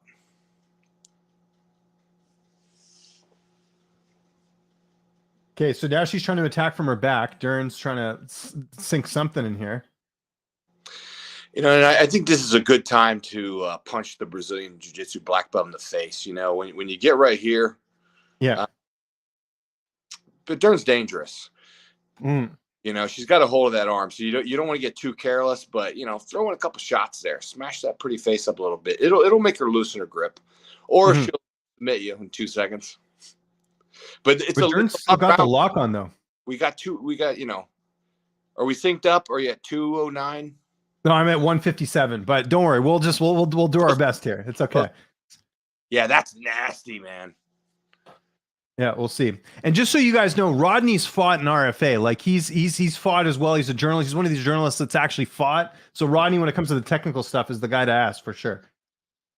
You know, I started that trend of asking really technical questions at the press conferences. That's true.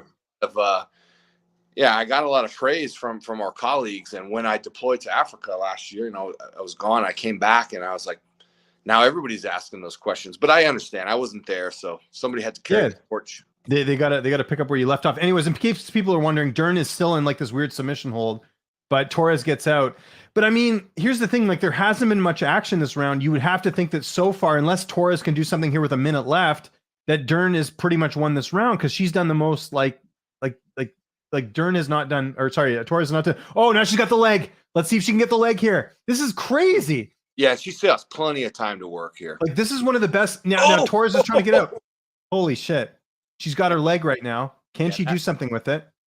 This is not a good spot for Torres because like Dern is a wizard on the ground. We're seeing great defense here, though. I will say. Yeah, she is, and that's the veteran savvy of Torres. Holy shit! So Dern just has to pick her moment to actually do that pull. You know. Speaking of RFA, LFA, you know, at one time Dern was like a really, really, and you know all about the hot prospects. Yeah. Now. You have your hand on that pulse better than anyone. She kind of was hit or miss initially in her go when she missed weight too. She missed weight against I forget who it was, but she missed weight a few times. And she's looked phenomenal of late. Really has potential. Okay, so Dern would have had to win that round because Torres didn't really do much. Dern was threatening with submissions. Anyways, so glad to have you here, man. I'm friggin' pumped. I haven't talked to you in forever. It's been like 2 years. Shame. Yeah, I heard, somebody said beer house earlier. I wanted to just share with you real quick. Yeah, this is our favorite pastimes. Mm-hmm.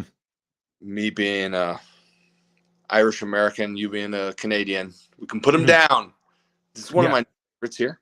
The Sam Adams. Yeah, it's not as common here in Canada. No, it's not. This one here is not that common in the States either. And neither is this, which I just found on base. I've only seen in Las Vegas. It's the newest Voodoo Ranger. Oh, cool. It's Juice Force, 9.5%. That's awesome, man. Yeah. Good to have you here. So, okay, I got to ask this just because I feel like I asked you this already. You're not going to be around during International Fight Week, right? You're going to be away? I think, no, I'm going to be in the middle of the Mojave Desert. We're going to be training. We're going to be June 28th to July 3rd is when I'm going to be there. But I think I'm going to come back in the fall for sure because I think I'm going to go to another Canucks game when they play the Knights. So we'll definitely link up then. But, man, the last time I was in Vegas was with you. Covington Usman won. And then we got to hang out after because I stayed a couple days later. We went to that Canucks game, which was awesome, even though they lost. It was a great game, though. You mean the Golden Knights game? The Golden Knights, yes, exactly, because the Golden Knights won, of course, yeah. I went to another one with my wife. Yeah, I saw that. You had fun though. I think I've converted you into a hockey fan, right? Yeah, a little bit of one. Yeah, for sure. Yeah, that's great. I got to get back to this round. We're in round 3 right now, but after this, we'll talk some more. We'll answer some more questions. Don't worry, I'm not neglecting the audience here. Okay, Dern coming out bull out of a China shop there. So I think it's 1-1 right now because Dern, like I said, did the most action in that round. Torres won round 1, so that's where things get interesting here. If Dern is smart, she's going to do exactly what she tried to do in the second round and hunt for that submission. Yeah, and if it doesn't work, you know, she'll still get the control that she had, and And like I said, man, Torres was on the defensive for a long time, for several minutes in that last round. And didn't really add any offensive anything, really, like if you think about it. Mm-mm.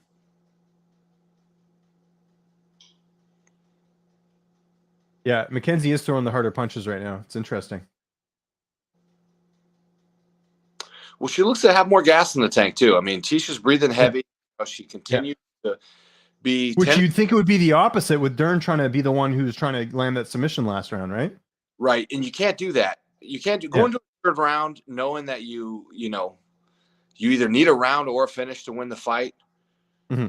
You have to come out aggressive, and you have to take chances. Mm-hmm. It frustrates the hell out of me, but I get it. I mean, it's easier said than done, right? Where I'm sitting, but yeah. Oh, nice right there by Dern. That was good. Yeah. You're gonna see it in a second here. She's become a decent striker, and I look at this head strikes. Dern 35, Torres 10. That's good. You wouldn't have said that a couple of years ago. Her working with Jason Perillo has paid dividends for sure. Oh, one of the best. I mean, you said it earlier. He coached Bisping to a championship with hands. I mean, he is a phenomenal striking coach. Yeah. And yeah, Mackenzie in her early UFC days, she looked a little lost on the feet at times. Well, and she was fighting easier competition. She fought like Amanda Bobby Cooper early in her career. You know what I mean? Like someone who's not even in the UFC. She had a couple other wins. Now, okay, so Dern's trying to get the takedown and she gets it. Oh, and Torres just kicked her in the face. Was that illegal? Holy crap. I'll have to double check that. It's awesome either way. Oh, wow. Torres now kicks her to the body. Dern looked a little phased from that. That was crazy. Holy shit. This has been a good fight. A really good fight. A lot of action. It's exceeded my expectations. Yeah. I was not impressed with the last fight. Oh, no one was. Madsen and Pichel, just, chess match more than anything. Least of all the fans in Florida, right? Mm-hmm.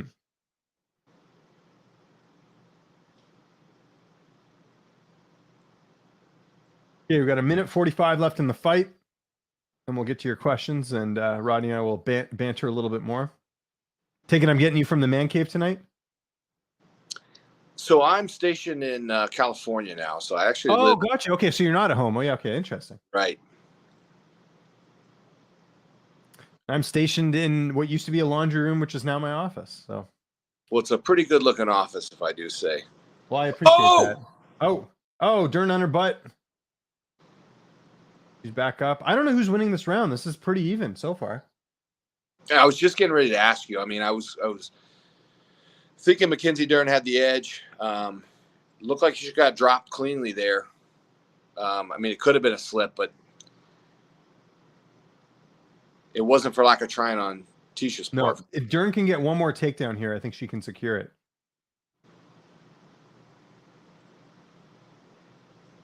This is a lot. Like this has been a good fight. These girls are going. Another leg kick lands. Oh my goodness, kicks. Yeah, the kicks are.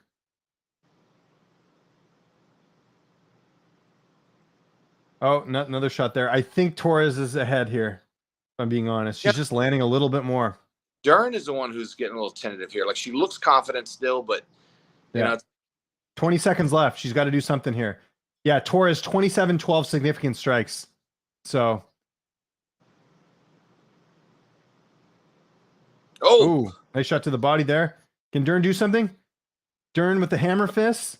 But can she do anything with this? Torres is going to try and get the takedown, but it's Dern who ends up on top. Oh, wow. I still think Torres won that fight. I think she won 29-28. We'll see. We'll see what everyone thinks. I wouldn't be mad if it went the other way, and that's why I predict that maybe we'll have it's going to be close. One judge who's an outlier, and we might have a split for that reason. But I tend to agree with 29-28 Torres, as you stated. I wouldn't be mad if it went the other way. It's not. That's the problem when you have a fight where there's not a tremendous amount of damage that occurs. What do you measure? And sometimes those metrics, we talk about significant strikes and other metrics. They're so subjective. It's really hard to measure. We'll get a couple questions in here before we get to the judges' scorecards, and then I'll have to interrupt.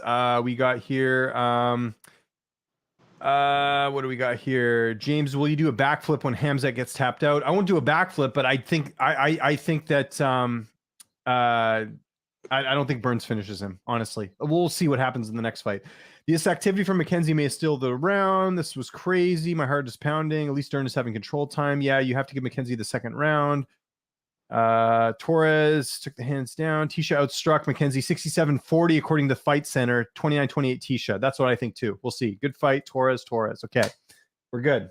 So probably Torres, which to be honest would be a huge win for her. That would be back-to-back losses for Mackenzie Dern. So a lot on the line here, but very close fight. Like if Mackenzie won, I wouldn't think it's like a robbery. I think it'd be close. Like it was very close. But I think Torres got it 29-28. We'll see. See what the judges say.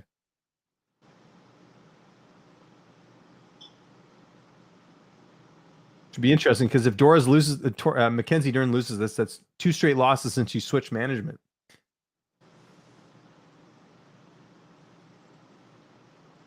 (29-28) Torres. 29-28 Dern. What do you know? Here we go. Winner by split decision. Mackenzie Dern won. Oh, wow. Wow. Okay, I wasn't expecting that. That was razor close. To be honest, that's better for me because I can get a Mackenzie Dern interview a little bit easier. But look at her husband there. He's just over the moon. Sideshow Bob. But and perfect camera shot, by the way, after the fact. But anyways, yeah, I think Torres won that fight, but you know what? It was close. It was close. It wasn't a robbery. I know. You know what? I already am going to predict this. People are going to say robbery. That was not a robbery. It was close. It was a very close fight.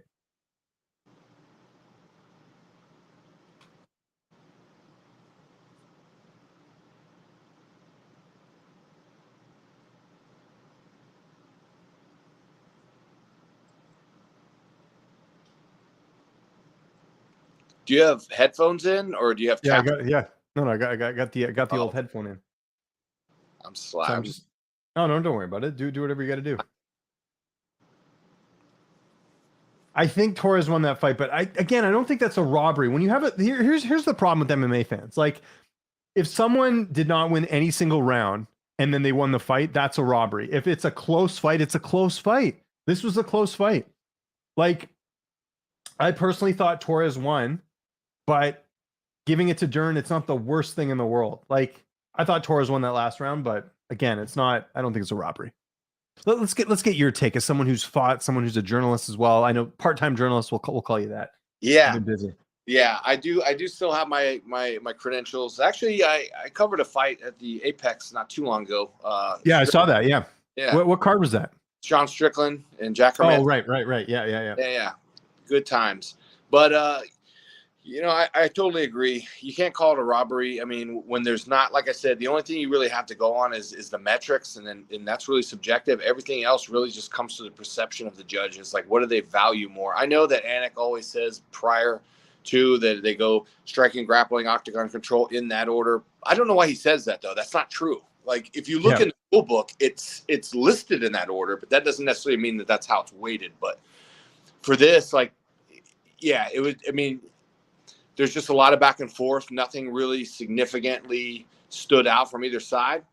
Mm-hmm. It's what it is. The harder part, though, is not deciding the judge, because that's their job. It's what I do as far as the rankings go, because sometimes it gets really tricky and complicated when you start to look at who's beat who and who's got the more recent wins or who's got the better strength of schedule.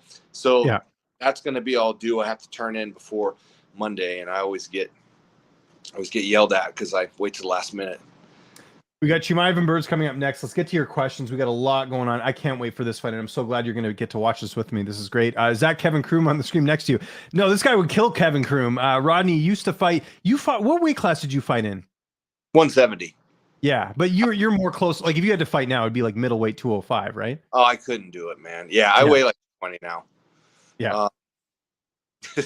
There we go. Volkanovski all the way. Garland finally scored 2-1 Canucks. That's great. That's good to hear. Excuse me, in what universe did Mackenzie beat Tisha? I would love to see the cards on that one. I'm sorry, Tisha took 1 and 3.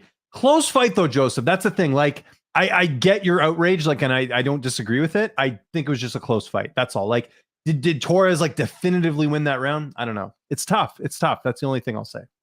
So, in Florida, that's where. Yeah, that too. What's up, James? Chaos MMA. What's up, guys? Hope you're doing well. Enjoy the fights. Hope you guys are doing well too. Chaos MMA doing that. It's not a robbery, but makes you wonder, did the fans sway in Mackenzie's favor? Sometimes I wonder, that's why pay-per-views are on the road. Certain fighters need fans to win and won't fight at the Apex. Great point. I don't disagree with any of that. Joseph, your points are very valid. Like it was a close fight. She comes up short, no pun intended. Mackenzie is hot. I've heard mixed feelings on Mackenzie. I think, she's a good-looking girl, but it's just, I've met her several times, and I will say, she's still a smoke show, but she's a little bit. You probably know this too, James. She's a little bit socially awkward and a bit weird, and so it kind of takes away from that. I think you kind of like, yeah. But no, she's definitely makes me nervous. Could it have been a draw? It was a close fight. Well, I don't know what round you would have called it, like a 10-8 or, you know what I mean, to be a draw. Like, I guess, could you have really called round 2 a 10-8? If you're going by the ABC, this is why you got to change up the scoring, man. Because here's the problem. Right. Torres had no offense in that second round, right? So technically, if you think about it, that kind of would be a 10-8. But was she in danger of being finished? Not she was in a bad position, but I don't think she was in a point where she was like gasping for air or anything. So that's where things get interesting. So I don't know. It's tough. That's why the scoring system, they got to look at it, man. It's too tough. Mackenzie is 5 in the women's strawweight division entering tonight. Tisha 7. Mackenzie maintained her spot at worst. I agree. Does that make Whaley Joanna interesting? Of course. Would have looked at it anyways. I think Hamzet's going to make another statement. We'll see. I pick Hamzet. Who are you picking, by the way? Hamzet and Burns. Ooh, I think Hamzet. But it'll be interesting. It'll be interesting to see what Burns can do on the ground, because that's just where I inevitably see this ending up. And he's a great jiu-jitsu guy, but at the same time, how do you pronounce that guy? I always say Hamzet. Hamzat, I think is how you say it. Hamzat. Okay. Hamzat Chimaev. He's a pretty excellent freaking submission guy himself, and I don't think that high-level jiu-jitsu really even poses a threat to him, even though his background is technically a different style of grappling. He's just so efficient. I look at guys like Khabib and that style, and like Makhachev, and just the way they make it look so easy. This is obviously a big test for him. It's a former title challenger, and you look at his resume. I mean, he's fought some great guys, but I think we're a little quick to rush into putting him in a title picture. Even Dana had to pump the brakes on that this week when somebody asked. Well, he says that he's going to fight Covington next. But here's the thing, though. I think wins. Like that. If he goes out there and he starches Burns, I think you have to give him the title. Listen, I think him and Colby would be interesting, but you defeat a guy, and let's say he finishes Burns in the first round. I'm not saying that's going to happen, but let's say he does. How can you not give him the shot? Usman couldn't even do that. Took him 3 rounds. That's where it's a little bit different. If Hamzat gets a late finish or a decision, I don't think that happens. But let's say that does happen, then I'm more understanding of the Covington fight. But I think if he goes out there and starches this guy who's very good, Gilbert Burns, well-rounded, jiu-jitsu guy, but is evolved to stand-up, that's where I'm kind of like, I don't know. I honestly don't know. So I think if he does win in that way, if he steamrolls him, it's gonna be strikes that sets it up, and then he finishes it with submission. Either strikes standing and drops him, or takes him down and vicious ground and pound opens up the submission. Either way, that's what I see for his key to victory. Burns obviously can put you to sleep. He's got massive power. He's very well rounded. I think he's a better striker, if I'm honest, as far as overall. But here's the thing, though. Hamzat Chimaev knocks out guys at 85. Burns used to fight at lightweight. That's where I think the difference is going to be, where Hamzat's so much bigger.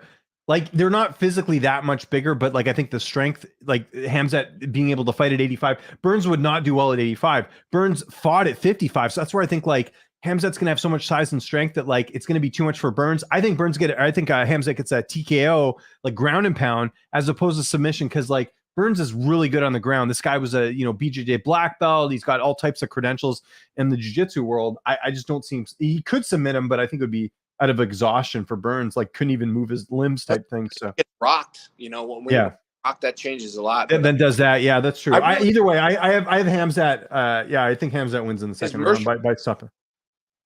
What's that? Mershart, though. Did he? He knocked him out, didn't he? He knocked out Mershart, yeah. And I know Ian Heinisch knocked out Mershart too, but still, Mershart, like, it's not like he has a bad chin. I don't know. No. That's still a good win. Anyways, they're doing the walkouts now. We'll get to a couple questions here. Let's get to those here. I think Hamzat's about to make another statement. I tend to agree. Tisha's not ugly. She's in great shape. Yes. Hamzat will win in first round KO. We'll see. Does Rodney think? I'll have to ask Rodney when he gets back. I don't think Rose is a smoke show. She's got to lose the Borg haircut. You think Burns lands any good shots? It's going to be tough. Hamzat's got the height and reach advantage. Do you know if you can get any proper 12 in Vancouver? Yes, you can. You can buy it in Canada now. Rodney's a Chaos fan. Yes. What's your pick for next fight? I got Chimaev. Aaron Bronsteter tweeted, the Florida judge that had Torres is more seasoned than judges had it for Dern, in case anybody was curious about the cards. The Florida judge that had it for Torres. So someone asked you a question. Do you think that Rose is a smoke show? Rose Namajunas? Yeah. Yeah, of course. Okay. I think I would like the long hair. I'm not a fan of the Sinead O'Connor look personally, but she's a good looking girl. I think, yeah. No, I'll agree with that. Yeah, there's like, I'm more of like an Ariane Lipsky guy, if I'm being honest here. Yeah. You know? Oh, trust me. Don't get me started. We can have a whole discussion on that. That's not suitable for here. This is more of a Patreon thing. Burns knocks out Chimaev. Does that make Wonderboy look better? Well, no, you know how to beat Wonderboy, though. It's take him down. Bilal Muhammad did that. Does Dana fast track Hamzat to a title shot and skip Leon? Well, Dana said yesterday if Hamzat wins, he's going to fight Colby. So I don't think it matters. I think regardless, Chimaev, it appears, is going to fight Colby. But does Colby take that fight? I don't know. I don't think he does. That's what I'm saying. I don't know, man. Colby, I think he would like to take that because he could hype that up. You know, he could hype that up. He could build a lot. That's a big fight for him if Colby does take it. Okay, so Chimaev is in the cage here. I mean, I'll say this. This might sound a little ridiculous. I don't think we've seen a guy of Chimaev's caliber since McGregor. In terms of a guy who's that popular and has got that many finishes. And like, because here's the thing, like Khabib, all these other guys who've done well, been undefeated, they've won fights, but they haven't won impressively. He has. He reminds me of McGregor in that regard. What do you think? Yeah, I never thought of it that way. That's an interesting take. Yeah, I mean, he's definitely got the popularity, you know, not quite as good on the mic, but definitely knows how to market himself. I will say that. And like you said, backs it up and makes it look good. But the only thing I wonder is like how much can you really know about somebody who's 10-0? Normally when we see prospects, you know, that's normally about as far as people get undefeated. It's like 10 to 15-0. You don't really see too many people go beyond that. It's pretty unusual. And when you've only got 10 fights, I still wonder, you know, you still need to be tested in a lot of ways. This is probably the ultimate test. It is. This is the most the most intriguing fight on the card for me personally, because Burns is very good. Like, I think if the odds have Chimaev is like, I don't know, he's like minus 500 or something even higher than that. I'm going to look up the odds right now. Chimaev is right now, he is minus 510. Burns is better than a whatever underdog he is right now. He is listed at like plus 375. He's better than that. But I think Chimaev is just like, it's an interesting matchup from his perspective, where he's just, he's hanging out in the cage. He's got Darren Till there. He's just a big, like the fact that he can fight at 85 changes things so significantly, because Burns used to fight at 55. I think that is a big factor in this fight. I do. Like, I think the fact that like he can hang with guys that are bigger, like Gerald Meerschaert. You've seen, you were there in Vegas when Gerald was there, right? I think, were you? No, actually, maybe you weren't. Yeah. But, yeah. Oh no, we hung out. Yeah. Anyways, Gerald is a big guy. Like, he could fight at 205. The fact that he knocked him out, to me, is like, holy shit. Like, I've seen Burns in person too. He's a little bit smaller, but like Gerald is way bigger than Burns is. So it's like, you know, you got to factor that in. The fact that he knocked out a guy in Gerald and then he's fighting a guy in Burns, it's just crazy. We're going to see something special here regardless, I think. Like, this is, fuck, man, I'm so pumped. This is why I love watching fights, like to see a moment like this and to be able to just like, you know, it's and props to Burns, man. A lot of guys don't want to fight Chimaev, right? So it's crazy. Anyways. Yeah. Anyways, get in a couple more questions here. We're just waiting for the both fighters to make their way to the octagon. So when are you back? Give me a timeline. So you're doing the deployment thing now. When are you back in Vegas? When's or is that top secret? I got to make sure. No. So I did the deployment to Africa for most of 2021, came back, and then I volunteered for another year of active duty here in California at the National Training Center. So I'm actually using a lot of the skills that I'm teaching a lot of the skills, I should say, that I honed and that I learned when I was deployed. So it's pretty rewarding. But the end of this year, I'll be back October again. So I'll probably see you then, because David Summers, my friend, who no one will know here, but you got to hang out with him when we were at that Canucks game. We're going to go to when the Canucks are on the schedule playing Vegas, which I think will be probably November, December. We're going back. We already like, I talked to him yesterday, and we're just like, yeah, we're going to go. So I won't be a work trip. It'll be me going just purely to have a good time. So and I think we're bringing the wives this time, because he got married in September. So the girls are gonna do their own thing. We'll go do our hockey game and stuff. So we'll definitely hang out. So phenomenal. I know, can't wait, dude. It's been too long. 2019, man. How long has that been? It's been crazy that you and I hung out. It was it not early 2020, like before the pandemic? It was like it was December 2019, because we went to I covered Covington Usman, and the Canucks game was on the Sunday after the game, and I stayed for a couple days. It was awesome. We had a great weekend. Sorry to interrupt. Hold on. We'll talk about that in a sec. Tail of the tape. Gilbert Burns, 35 years old. Hamzek Chimaev, 27. 5'10" for Gilbert Burns. 6'2" for Chimaev. 71-inch reach for Burns. 75-inch reach for Chimaev. So Chimaev's taller. He's younger. He's got the reach advantage. Sorry, go ahead. What were you going to say? It's just, he's so much bigger. You keep talking about that, but it really, like I could tell you, man, you get in there and tussle with guys who fight in UFC or at the professional level at 185 pounds, get in there and roll with them, spar with them. Like every time that I train with a guy that big, I just think, damn, I am in the right weight class at 170, because those guys are huge. They're huge. Yeah, they are. Yeah. No, it's nuts. But he seems to have made 170 pretty easy. But like you said, he's got the youth, and I think that's a big factor. And he probably changed up a lot of things. But did it compromise that vicious power? Probably a little bit. Mm-hmm. Not really matter, I don't think. Just answer a couple quick questions here. I got this guy. I got to answer the trolls too. What a bad take. Khabib dominated all his opponents except for T-Bow, which is a closer fight, but he didn't finish them. That's the difference. That's where Chimaev's getting a little bit more of that shine, because he's finishing his opponents. How many of those fights did Khabib finish? Not many. That's all I'm getting at. Thank you for your service, Rodney. That's what New York Giants is saying. Shout out to Rodney. One of the best guys you'll ever meet. Dominated but didn't obliterate, I think, was the point. Exactly. Scott knows what I'm talking about. This is why Scott's speaking my language. Okay. This is one of those fights where we just got to sit and listen. They're announcing Burns. Let's get a couple more questions in here before we get to the actual fight. What do you think of my Zangief wrestling shirt, Rodney? You'd appreciate this. Absolutely. It's beautiful. Yeah. We got to what was that arcade bar in Vegas we went to? I was trying to remember that. I'm going to go there in July, by the way. When I go. Yeah. I think it's just called Player One. Player One. Yeah. Okay. Well, remember. Okay. Chimaev and Burns is underway right now. We got to fucking watch this. Okay. Here we go. Holy shit. I can't wait for this fight. Oh, look at this. Chimaev already getting Burns against the cage. And look at that. Can he get him down? Let's see. Chimaev with the clinch.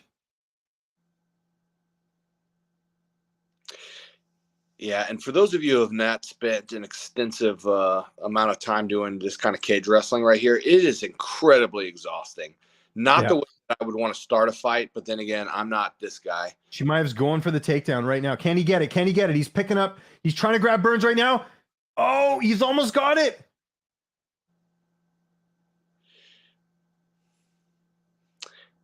He's got Gilbert in a really bad spot right here. He's got him against the cage. He's landing punches. Chimaev's like glued to him like I don't know. Can't think of a good analogy right now. But look at him. He's dragging him to the ground. Holy shit.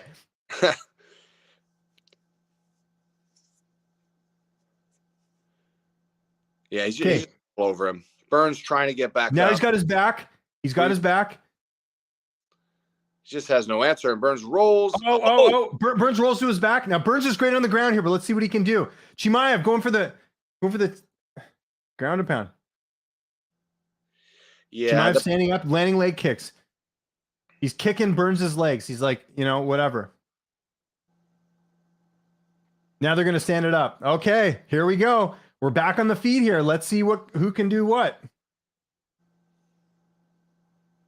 Burns has landed 2 significant strikes so far, so we'll see if he can capitalize on that or not. But remember, Chimaev is the boogeyman. Nobody wants to fight this guy. I don't know where those significant strikes took place. I don't know if they were when he was in the clinch or on the breaks. Oh, nice calf. Oh, nice leg kick there. Are you ahead of me? Might be. I'm seeing 3 minutes on my clock. 2:59, 2:58. 2:55. Oh, you're ahead of me. Holy shit. Oh! You hit Burns pretty well there. Too much.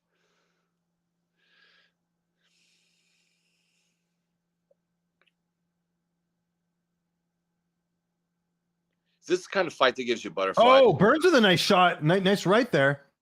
And Chimaev saying, bring it on, bring it on. Is this the kind of fight that gives you butterflies? Oh, big time, big time. This is almost like the main event right here, honestly. This is such a good fight. Fuck, I can't believe we're watching this. This is awesome. Oh, nice shot to the body there by Chimaev.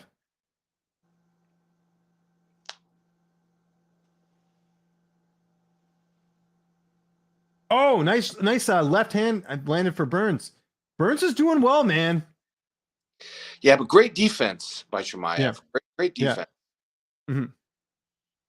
It's just so hard for him to overcome that distance. Yeah.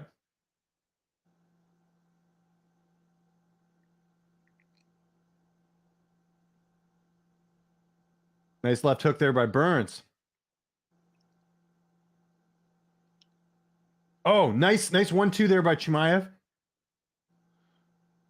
I'd like to see Chimaev switches to southpaw. I would like to see him throw left kick up high because Oh, nice right there by Burns.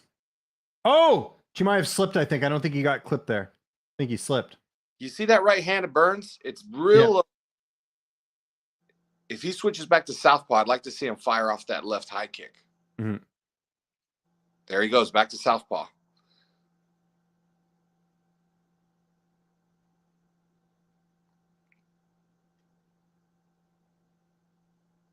Well, he goes to the body. Yeah, he doesn't. Nice, he doesn't nice want kick there. Kicks. He wants to try. Oh my goodness! Oh, jab lands. TKO finish. I think we'll see. 47 seconds left. I think he's got him.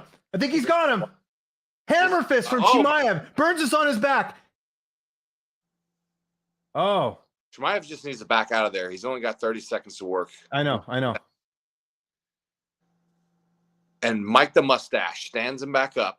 Yeah, they stand back up. That was a big moment in that round. Holy shit, this has been action-packed. Big.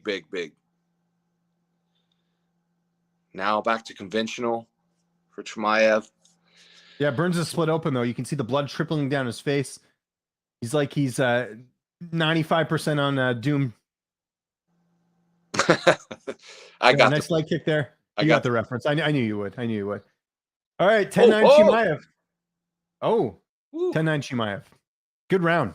Oh, wow. All those morons out there who said that Chimaev was going to win in the first round, where are you now? He didn't win in the first round. I'm saying second round. Let's see second round. Even then, I don't know, man. Burns has looked good. We'll see. He looks a little out of sorts in the corner right now, though. Burns, yeah. 27-19 significant strikes and scored a takedown. Chimaev, yeah. It's all Chimaev that first round. Yeah, and that was huge. I mean, when he put him on his back, I mean, that was just boom. Look at that. Look at that jab.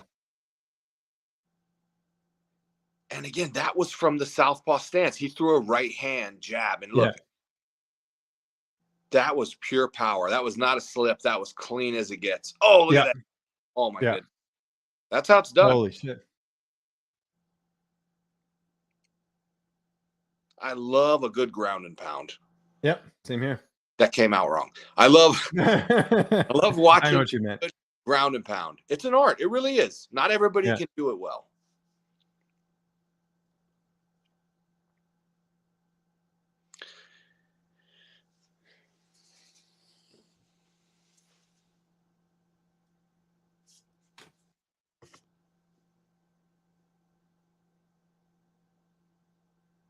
Oh, and now. Oh, Burns now trying to go for a takedown. Chimaev didn't even. He's like, nah, that's not happening. It would be interesting to see what Burns does if he could gain topside on the ground. And honestly, looking at them side by side, like they don't look. Chimaev doesn't look that much bigger than him, to be honest. Maybe strike twice he is, but for sure. Yeah. But of course, Chimaev uses the distance extremely well. Yeah. Oh yeah. I mean, look at this. I mean, it's like he's just. Oh. Oh, Burns with a nice right there. By the way, talk away all you want if you want to go ahead, because I know you're ahead of me. I'm seeing 401 on my screen right now, so I'm sure you're a little bit ahead, but just talk as much as if you see something. About 2 seconds. Yeah, it's all good. Nice leg kick there by Chimaev.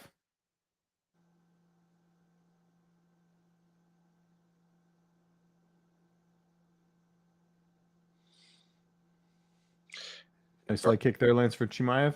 Throwing a little jab to the body there, trying to just keep him guessing, but time and time again, Burns is not. He's not using his angles. He's not setting up the feints. He's staying on those punches. Unless he goes in for a one like he does there, and he gets a clench. Trying to get the takedown here, but Chimaev stuffs that like no problem. He's like, "What are you trying to do here, dude?" I mean, this is just that's 101, for a guy like Chimaev. Oh my goodness! Oh wow! Burns clips Chimaev. Thick. Oh, Burns is landing some good shots there. Oh wow! Oh my God! Burns is flying out now. He's got him on the ropes. Okay, and back in the Chimaev's composed though. I don't think it hurt him that much. Now Chimaev's firing back, but Burns fires back himself. Oh, holy shit! That's nice money. Right there by Chimaev. Oh, that overhand counter for Burns is money. It's super fast. Burns is landing some uppercuts. Chimaev's bleeding above his right eye. Yeah, he got touched up a bit there.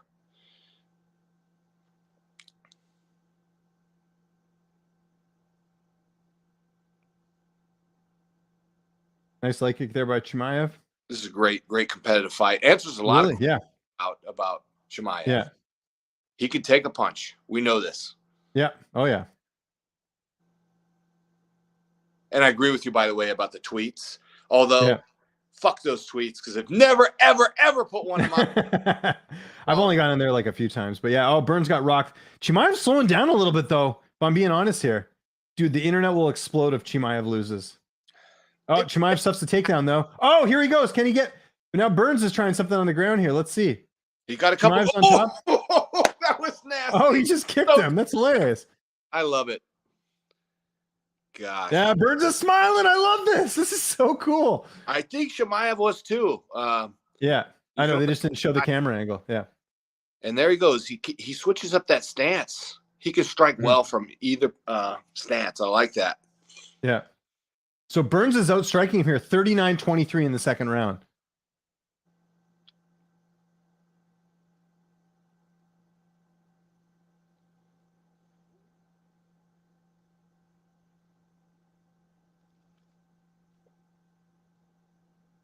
This is what you like to see. You like to see a couple of, hungry top prospects in here just trying to get out.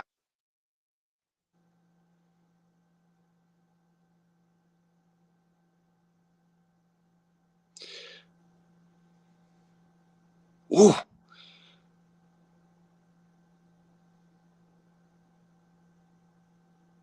Chimaev scores a couple times there. Yeah. And switches back to southpaw. Burns says put whichever I leg. think Burns is winning this round, though. That's the thing. I mean, you look at the strikes, like he's taking this round, I think. Could be.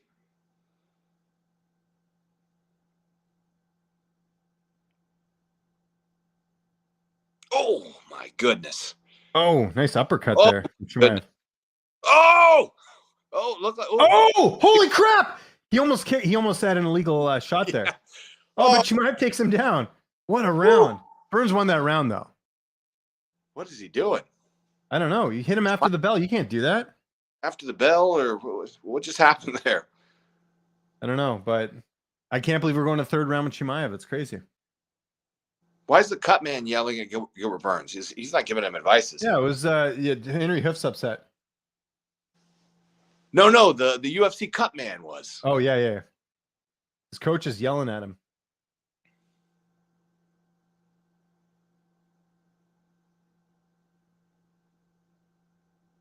Oh, man.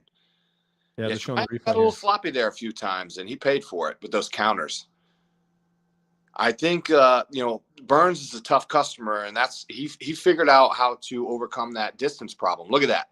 Look at that hand right. That's one of the many overhand right counters that he threw in that round. Yeah.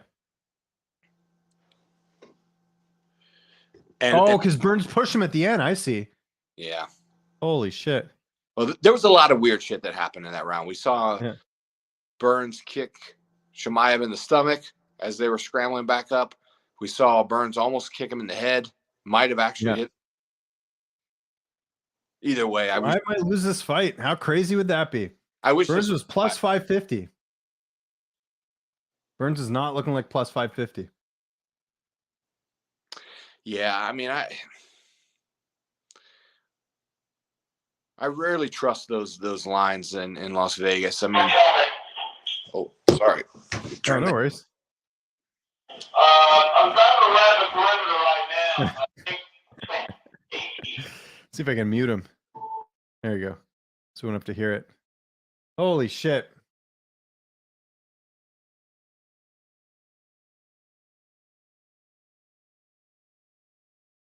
There you go. Got you back. Well, 1 minute in, looks like Chimaev's back in control here. Yeah. Started to pick his shots a lot more. Mm-hmm. Burns looks hurt. Yeah. Still dangerous. I've just got he's got 3 minutes left. He's got to go in there and just start wailing in on Burns. Burns' left eye is completely jacked. He's going in for the takedown. Chimaev stuffs it. Yeah, and that's not good. I mean, that's a sign of desperation. I don't think he get this. Wow. Oh, he tries. Oh, my goodness. He's trying to get the takedown. He almost got it there. Chimaev with some incredible takedown defense there. That was amazing. Yeah, I mean, that was beautiful. Yeah. Burns' face is all bloodied up right now. Oh, now Chimaev's just teeing off. I think we might be seeing the beginning of the end here, honestly. I think so. Burns is super tired right now. And I called this TKO by Chimaev. I said second round, but it's going to be third round. Burns is out now. He's done. He's done. He's done. She's done. Chimaev is going to get the finish here. Burns is hanging in there, but Burns is so out of gas right now. Chimaev's going for the takedown now. I say just keep on the cage and just tee off here. Wow. I can't believe that he didn't drop him there, though. I know. I don't see Burns crazy for this, though. He's got nothing left. Chimaev's never been to the third round before, as Joseph points out here. So Chimaev's really just got to go and just press here because he's the fresher guy. Although saying that, Burns has landed a few shots here, but he landed that overhand right counter again. But yeah, I mean that's really all he's got at this point. Mm. Well, nice jab there. Yeah, another one hits the chest. I mean, I don't know. But Burns is way more bloodied up here. And he just looks mentally defeated. At this point. Well, he's still throwing some shots here. We'll see.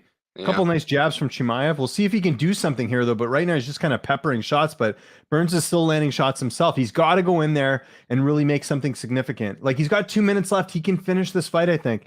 Nice left there by Chimaev. Burns is throwing, but he's against the cage. Chimaev's been the aggressor this entire round. Burns is still landing some shots here. The Rock's tweeting about this fight, so that's good. Nice shot to the body there by Chimaev. The great Teddy Atlas weighs in. Yeah. Wow. Okay. Oh, Burns is landing some shots now, but Burns' face is so bloodied up. I still think Burns has enough steam to throw one of those power punches like he did in the second round that's going to put this guy.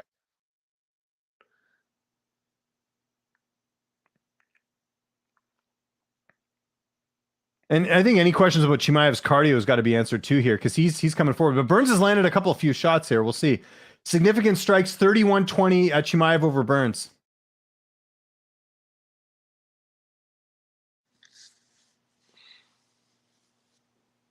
Burns with a right now. It's funny, like Burns is actually trying to press the action more. Chimaev's just sort of just peppering shots here. It's going the distance. I think it is at this rate. Unless something happens here with a minute left.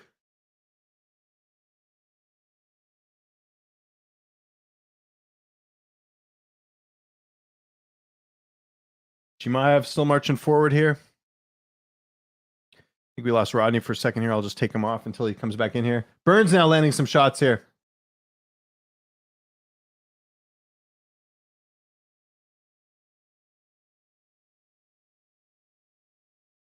Credit to Gilbert Burns here. He's been hanging in here the last little bit here. I can't believe this is going the distance. I wouldn't have expected this. I would have expected this if Burns, I think, was in control, but I think Chimaev's probably going to win this. We'll see. What was Chimaev by decision? I got to look up the prop number on that.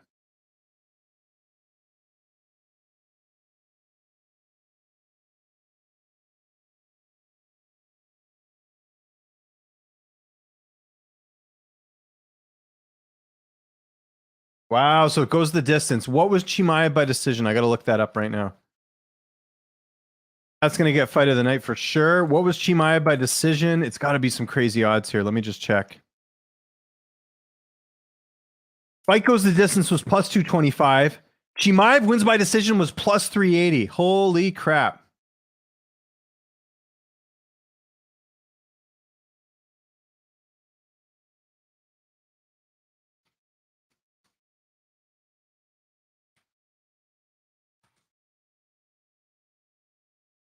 Sorry, guys. I'm just trying to get some stuff together.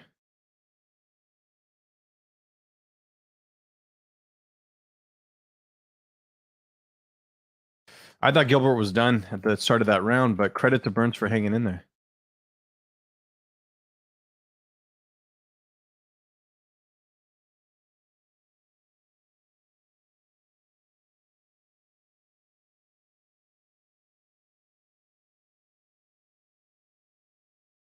What an awesome fight.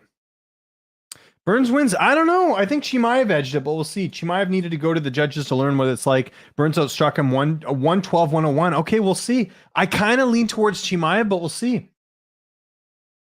And by the way, if Burns does end up winning this, credit to James Krause, one of the few guys I saw picking Gilbert Burns this week. But I'll tell you this right now. If Chimaev ends up winning this, Kamaru Usman's got to be a favorite over him. Kamaru Usman, Chimaev, he put on a good performance tonight, but I think Usman's better than both these guys after tonight. Honestly, this is a great fight, but I still think Usman's better. Just me personally. Maybe let me know what you guys think. Am I out to lunch? What do you think?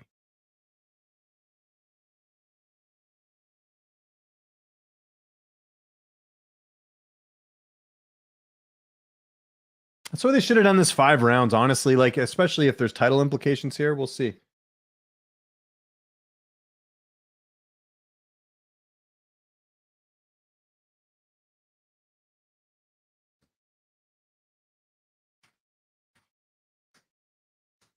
Okay, here we go.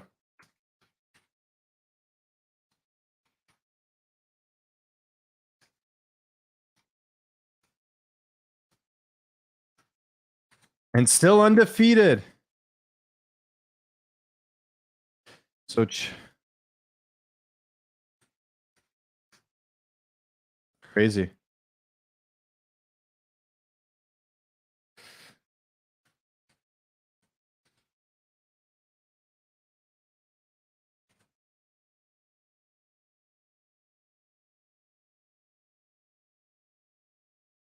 Okay, they're going to talk to both guys, so we'll see what they're saying here. We'll answer some questions after. I don't know what happened to Rodney. I think maybe he had a bad connection or something, but we'll see.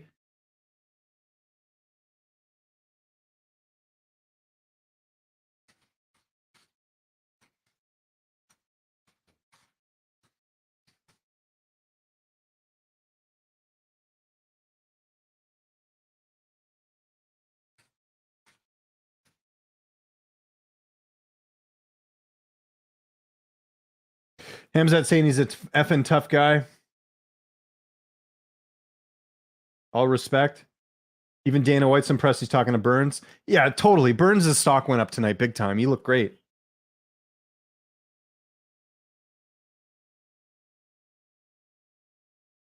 Says he's strong. Well, there's going to be a ton of Chimaev fans who got to eat a little bit of egg on their face because there's so many people said first round finish, all this stuff. That didn't happen. Burns is good, man. Didn't look like a plus 550 underdog.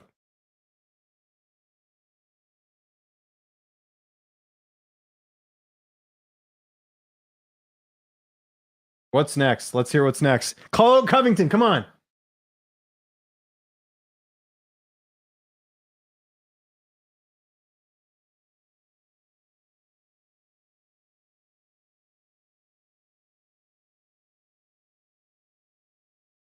Says, I love this stuff. He didn't say anything. Yeah, he's going to end up fighting Colby, I think. If he had had a more of a dominant win tonight, I think he could have made the case for the title shot. I don't think that earns the title shot, if I'm being honest here.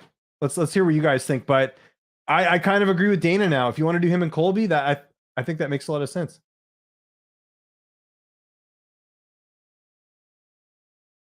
Anyways, good win for Chimaev, but I mean, it wasn't the type of dominant win that a lot of people were predicting. Burns had his moments in this fight. Oh, hold on. Rogan's talking to Gilbert. Let's see what Gilbert has to say. Back-to-back losses now. Or no, sorry. He beat Wonderboy's last fight, so he's all good.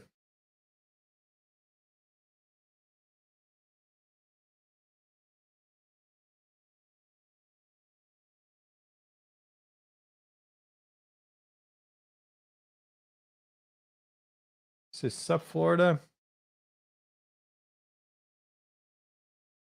All glory to God. I don't care. I come here to fight. I go against the odds. I don't care. I fight anyone. My goal here is to become champion.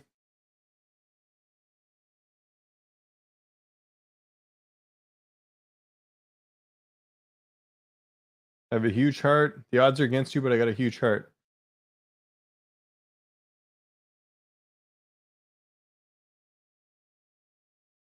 Just giving a shout out to all his coaches.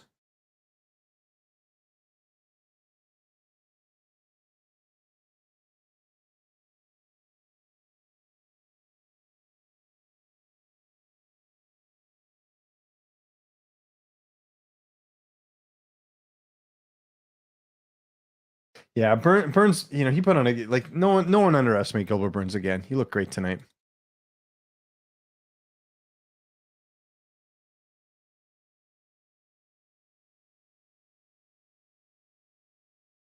That was a great win. Okay, let's get to questions here, everyone. We got some time here. Chimaev needed to go to the judges' scorecard to learn what that likes. Burns outstruck him. There we go. Burns wins. Chimaev 29-28. Burns put everything into this camp training with Usman, and it really showed. Colby probably beats him too. Yeah, I mean, now that we saw Chimaev beat Burns, I think that if he does fight Colby, I think the odds are closer. I do feel that way. I feel like Chimaev looked a little bit human tonight. You know, like had he gone out there and steamrolled Burns, fair enough, but he didn't do that. And Burns is a top 5 guy. So I think it's fair to say that if Colby and Chimaev fought, I think it's an even fight. I feel that way now. Chimaev won't last 5 rounds. Agree with Usman's take for sure. Leon, happy as F. Yeah, of course.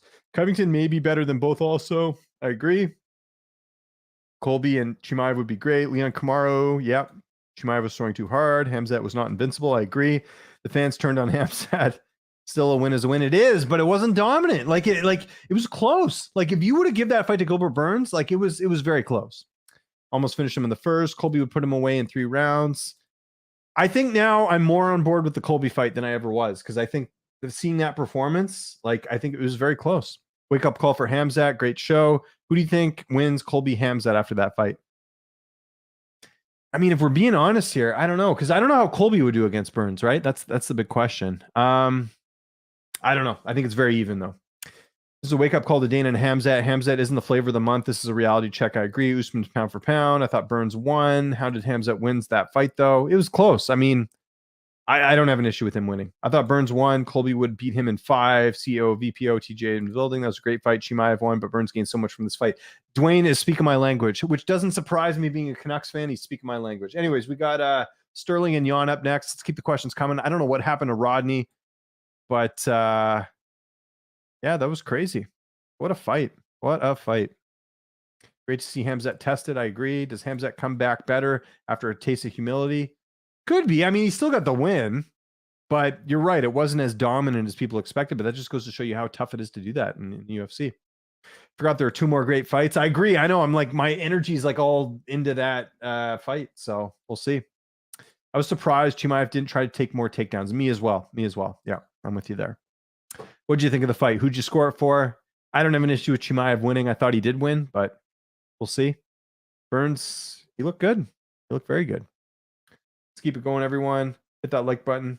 Hit the subscribe button. Probably went to check on some Rose highlights. Hey, don't give Rodney a hard time. He's a good dude, everyone. He's a good guy. What else do we got here as far as other stuff in the chat? So let's see.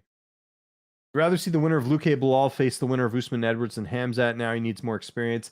Well, I think it's inevitable. If Dana already wanted to do Colby and Hamzat, he's got even more reason to do it now, because that was not the type of dominant win. Like, I was of the belief that if Hamzat went out there and dominated Gilbert Burns and like finished him quickly or whatever, then you give him the title shot. I don't think that's unfair to say.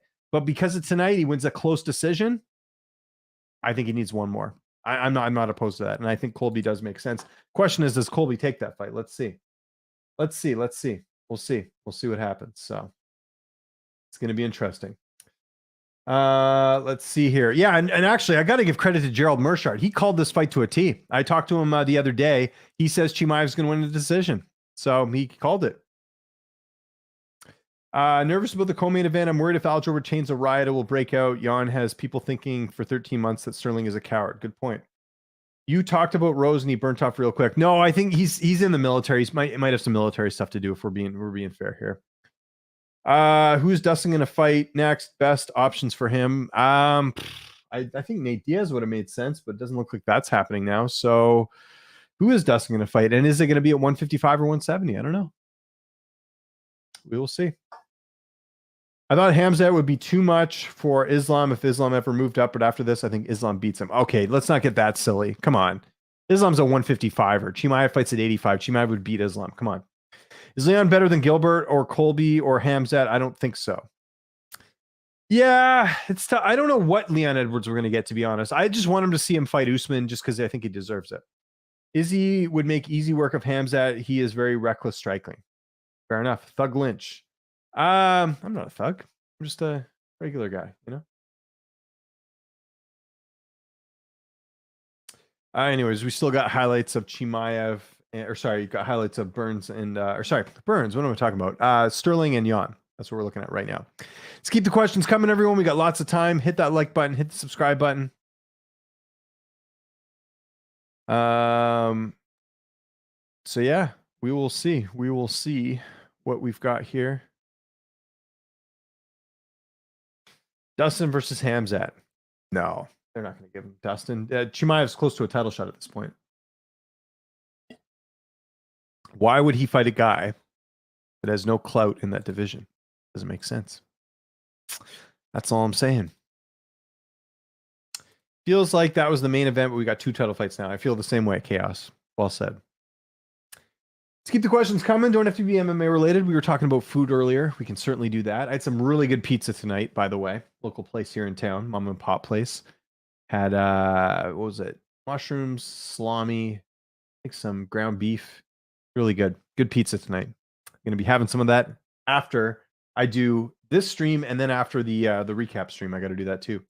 People are saying Islam is a weight bully, though. He is a huge lightweight and quite a big welterweight, but he's not bigger than Hamzat. Stop this nonsense. Okay, listen. If a guy fights at 85 and then he fights at 170, he probably can't make 155. So to say that Islam is a big lightweight doesn't matter. Hamzat's going to be bigger than Islam. Let's stop this.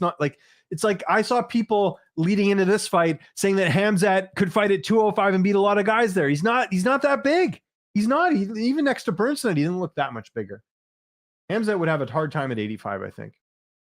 Jan finish here. I have Jan decision. Do you think Till will fight Luke? Probably not. Ever tried? I have not tried that. What is that? You got to explain that to me. That could have been the main event of a UFC on ESPN card. That was great. I'm in between that fight and McKenzie and Tisha fight for fight of the night. Hamzat could be getting 2 bonuses. I agree. Good fight. Very good fight. Piotr Jan walking to the cage right now, by the way, everyone. Imagine if Aljo wins. People are going to turn their heads upside down. I think Aljo should win tonight because Chimaev, he won, but he didn't look like dominant. And then if Sterling wins, it just really shows that a lot of MMA fans, maybe don't know as much as they think. Because people get so angry. Like I had people angry at me for, like saying that Chimaev Yeah, I had people mad at me saying Chimaev would finish in the second round. He didn't even do that. He went to the distance. So I'm curious if those people are going to come into the woodwork. Probably not, but whatever. What type of computer do you use? I use let me find the exact model. It's a new computer. Bought it last year. It is a custom-made NZXT performance computer. That's what I use. It'll be satisfying to see the trolls go back under the caves if Aljo wins. I agree. Again, I like Jan. I like Jan a lot. I don't like MMA fans who harass fighters. And there's been a lot of people doing that to Aljo.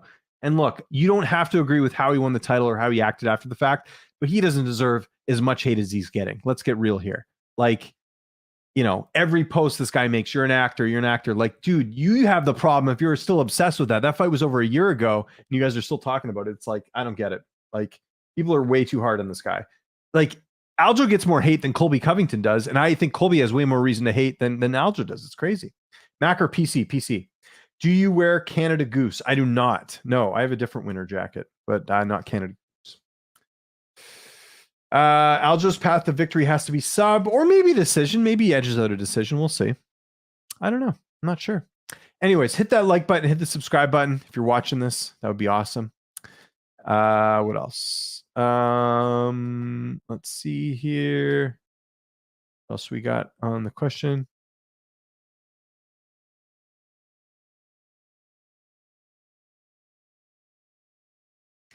What else we got? Okay, so Sterling's coming out now. Let's see if he gets booed. I bet he does, because that's how MMA fans are.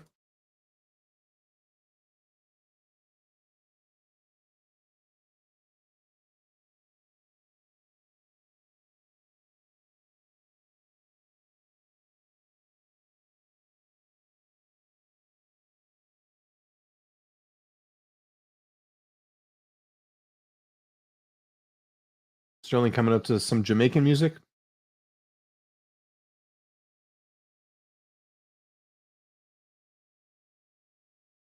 Anyways, we can take some more questions here. I don't need to watch Aljo walk out. Favorite UFC poster? The one right here. That one there. 22 right now with the microphone. This one right here. This is the best poster. Aljo's about to win it for Ukraine. I don't get the reference. New York Giants, you make a lot of references. I don't get what they are. You're back, Rodney. What's up? Hey. How you doing? Sorry, man. They showed the Florida Governor Ron DeSantis, and I had to go vomit for a minute. No, I had a call. I had a call come in. So let me just say something about this fight real quick. So many of you may not know this, but we have a broadcast network that is sort of an aggregate of like a lot of the programming from back in the States that we can watch overseas, called AFN, Armed Forces Network. And so it's totally free. Of course, when you're in Africa, like it's a really weird, like crazy different like time zone. But when this fight happened originally, I had to watch it in the Chow Hall. And there's no sound, but they had it on, like, because AFN, even the pay-per-views, they show all of them. You don't have to pay. Oh, cool. So it's pretty cool. But I remember, like, I was watching it. It was a good fight, and I got up to get some more coffee because it was breakfast time, you know, over there.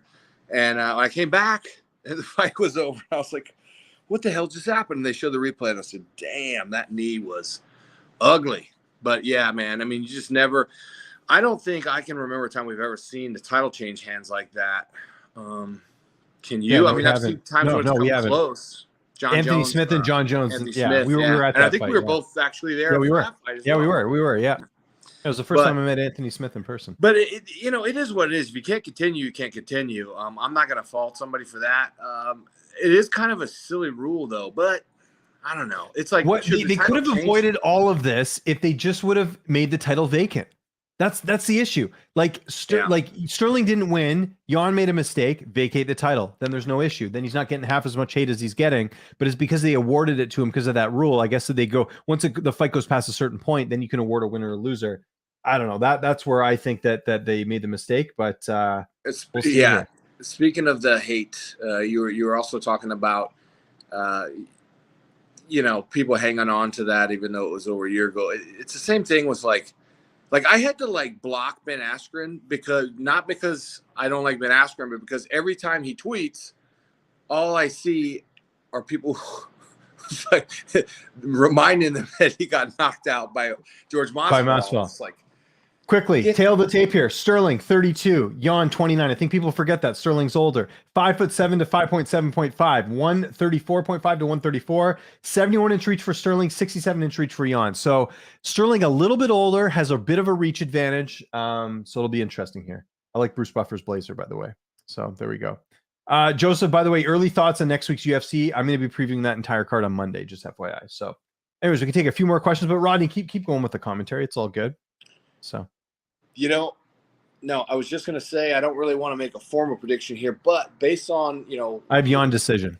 Yeah. Based on what we've seen that he can do. And based on that last fight, I mean, it was definitely trending in his favor. No question. I just felt like, Aljo just didn't really have an answer for anything that Jan was able to do. And Jan did. That being said, I mean, this is a guy who is very dynamic, great wrestler, great jiu-jitsu, manages distance extremely well, very quick. So we'll see. But the tail of the tape, someone's saying it looks weird. That's what they do in the NFL. They have videos instead of actual still images. So they just took a playbook out of that. I kind of like it. Yeah, it's a little different. You know what? James Burns was a lightweight and did amazing at welterweight. There's no way Islam couldn't. His chin will be much better at welterweight. Plus, Hamzek won't be out grappling Islam 100%. Hamzek would beat Islam. There's a reason they have weight classes. This guy's trying to argue that Islam would beat Hamzek Chimaev because of how he looked tonight. Come on, guys. Hamzek can fight at 185. Islam can't fight at 185. Let's get real here. Come on. And he's doing just fine right where he is. I mean, he is right on pace to be fighting for a title very soon, probably as early as this year. So I think he's going to fight Covington next. By the way, Sterling plus 320 is way too off. I think this fight's a lot closer. No. Islam. No. I know. I'm talking about the odds right here for Sterling and Jan. I was changing the subject. Oh, gotcha. Yeah, but yes, I agree with you about the other thing with Islam. Anyway, so Sterling's there. They're showing him. Let's get a couple more questions in here, everyone.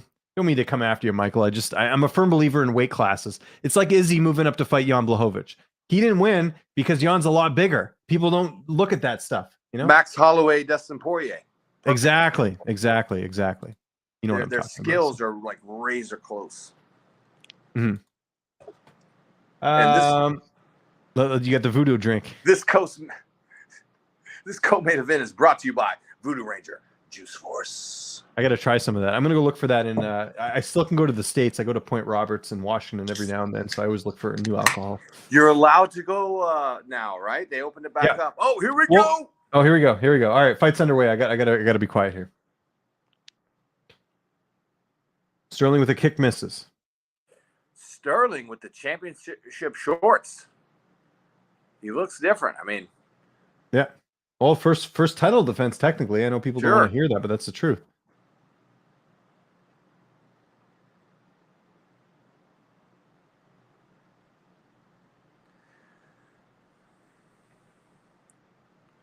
Good lateral movement, side to side, managing distance well.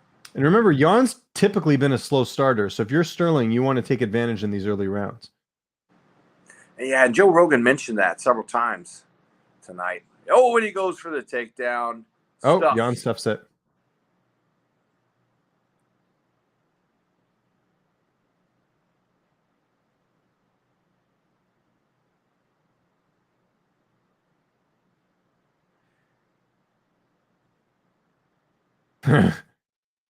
Jan is just so deceptive. I mean, you look at the size difference here. I mean, they're both pretty small guys, but I mean, Aljo looks like a tiny bit bigger. Yeah. But it's funny. Jan does not look imposing at all, but he is. No. We know that. Yeah, he is. He's super talented. Crazy powerful, and he's just a mean little sumbitch. Yeah. Oh, nice right there by Sterling.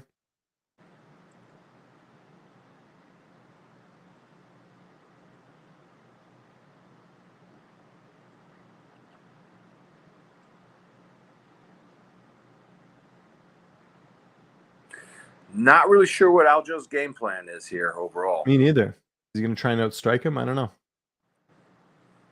Oh, nice leg kick to the body there by Sterling. It's a good body kick. It's a good body kick.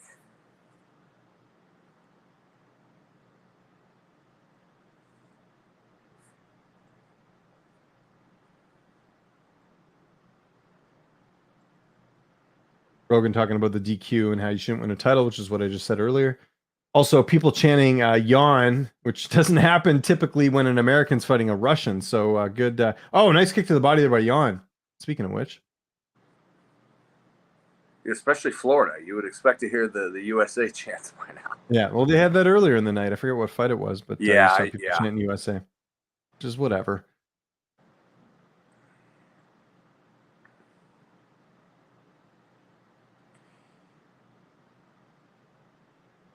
Contrary to my background and my T-shirt, not a fan of the USA chants. Yeah. It's so inappropriate. It's like we're not there. That's not what this is about. Well, it's like in Canada, we don't yell Canada when like a Canadian fighter's fighting. It's weird. Now, if we're talking about a sport that we can be competitive at on the world stage, that's different. Hockey. There you go. That's team different. Sport. Yeah. Yeah, exactly. Yawn with a nice 1-2 there that lands. Not a ton of action so far. A minute 45 left in the round. Oh, nice kick to the body there. Collision there with the knee to the shin. Oh man! The way Jan just missed. Punches, man. They're just Jan is huge. Oh, nice uppercut. Oh, kind of slipped there. Jan is really loading up in his shots, man. Yeah, and if one of those lands, I mean, it's just.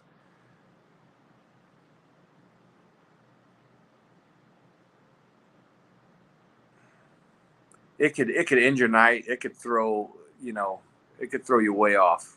Mm-hmm.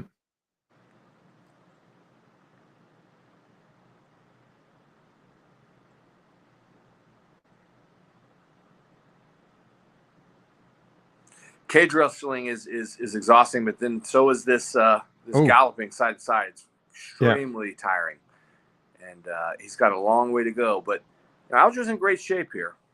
Yeah. Of course, there was a lot made about his big weight cut. That's true too. Yeah. Oh, nice kick there by Jan.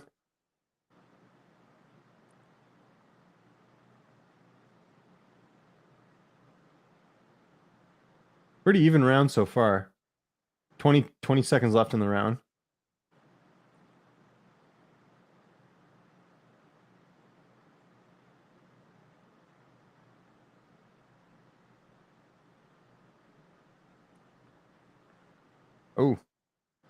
Oh my goodness. Nice shots there. Left hand on the break there. What do you think? Jan 10-9? Close. Very, very, very hard. Yeah, but I mean, I did mention a couple of times that Aljo was moving backward a lot. He didn't really have a lot of offense. He didn't really have – normally I can analyze and sort of see what your game plan is, what you're trying to do. Like with Peter Yan, it's pretty clear. He's trying to walk him down. He's trying to load up. Yeah, he's staying patient. He's waiting for that shot. He's not just taking a wild shot. He's minding the takedown defense too. He's staying ready for that, which we saw at that little exchange at the end. He kept him real tight. Aljo threw a couple of shots to Pepper, sort of go change levels. Jan was ready for it.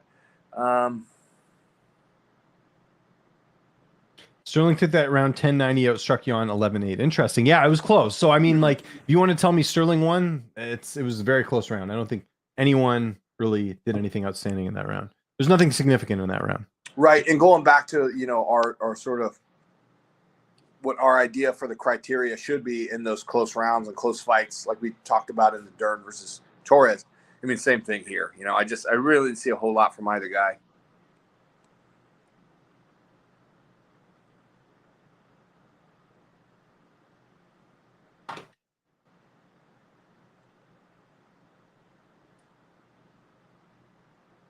Nice kick there by Aljo.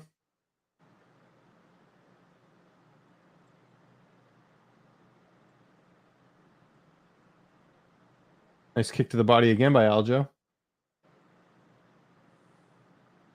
What I'm talking about, like, people that first fight, they're like, Jan won every round like 10-8. No, he didn't. It was close early on. Jan was taking over, then he landed the illegal knee. It was close though early on. That was yeah, that was my analysis as well. Yeah, so the true test will be rounds 3, 4, and 5 beyond how Jan looks. If he does what he did last time, then he's probably going to win the fight.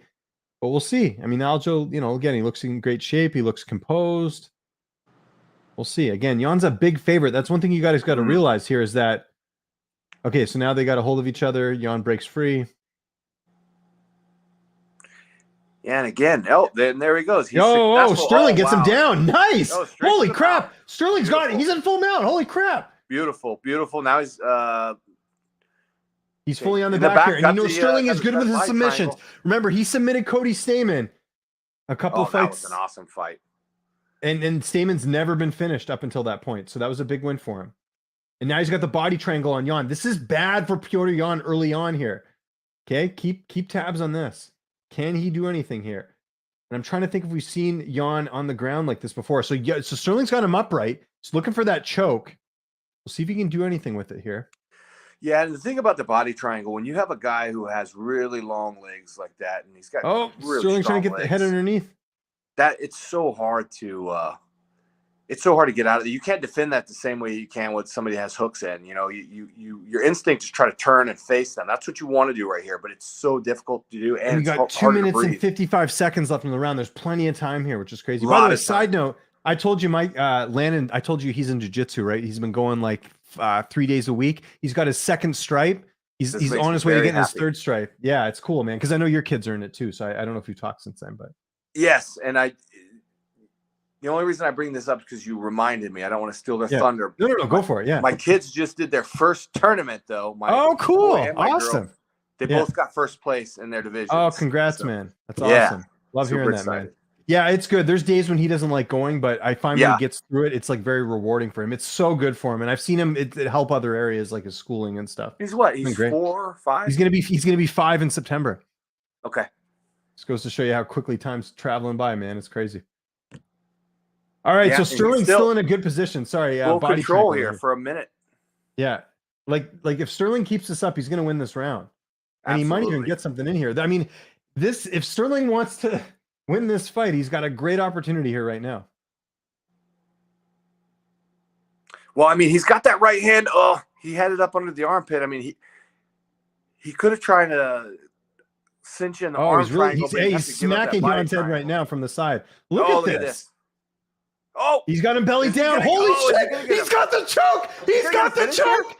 Oh, he almost had it. Now he's got it. Now he's got it. He's almost got it. He's got one arm in.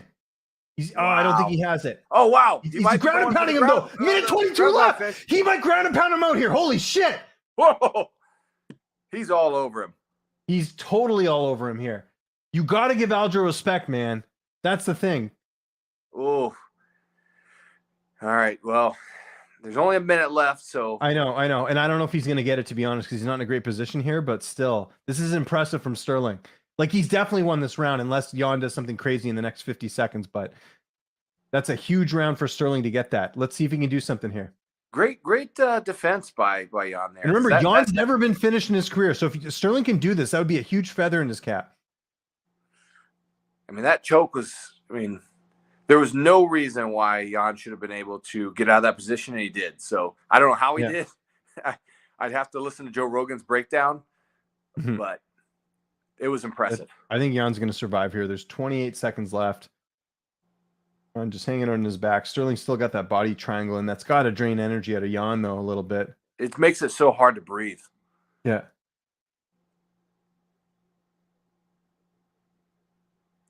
Great shot. I don't think we've ever seen Jan in this much trouble in his career, at least in the UFC. Okay, 5 seconds left, so nothing's going to happen here, but great position here for Sterling. He definitely won that round. So we're 1-1 right now. You could even go 2-0 Aljo.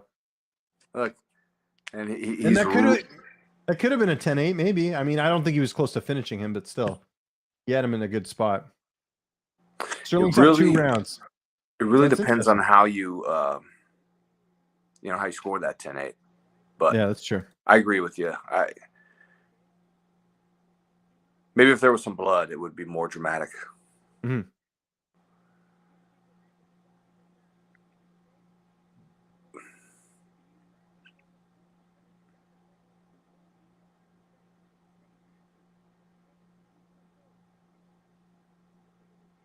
funny. They're having to translate because Jan doesn't speak English, so his coach is trying to tell him stuff, and so he's got his manager translating.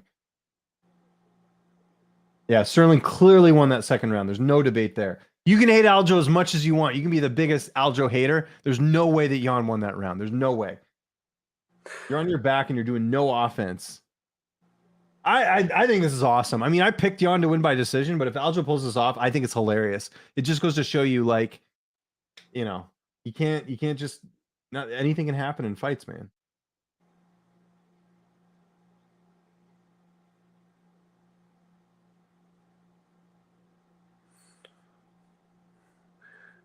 And they're picking up the pace here. Yeah. Yeah, Rogan brings up a good point that at least he knows that he can control Jan on the ground. So if they get in that position in like the 4th or 5th round, that's where things get interesting. Because can Jan have the cardio, the and durability to be able to survive something like that? We'll see. Inside low kick there by Jan. Sterling going again for the takedown. Does he get it? Does he get it? He's trying. Oh no, Jan, good takedown defense there. That looks good. Well, he kind of gave up on it a little bit there. He didn't really commit. But I think because he knew. Yeah. We'll see. He didn't have enough control. And now Jan with the control. Yeah. We get the cage. Yeah, I was gonna say I don't think you can hold Aljo there for too long.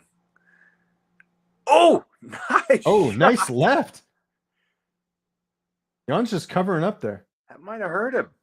Yeah, I think it did. Now is he gonna get the takedown? This is his money right here. Oh, that was good. Nice takedown there by Sterling. He's on the back. Now he's got his back again. Holy shit. Wow. Sterling again does it. This is incredible. That was impressive. Love the sport, man. Love the sport. Look at him, and he's shaking his head. He knows. And you look at the corner of Jan, they look like pissed off. They're like, holy shit.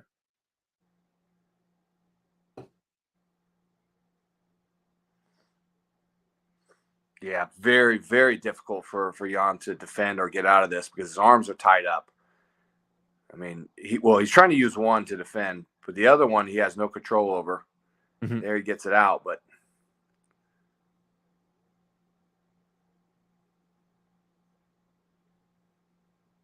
this is incredible. We have not seen Jan in these types of positions before. He's got one arm in. He's got one arm in. He's got the body triangle. We got 2 minutes left. That's got to add up. Rodney, you know this. When you get that body triangle on, the life is being sucked out of you. I love doing that. I love doing it because I have long legs. I have the luxury. Some people can't, really do a body triangle. Yeah. And it's very hard for you to get out of there.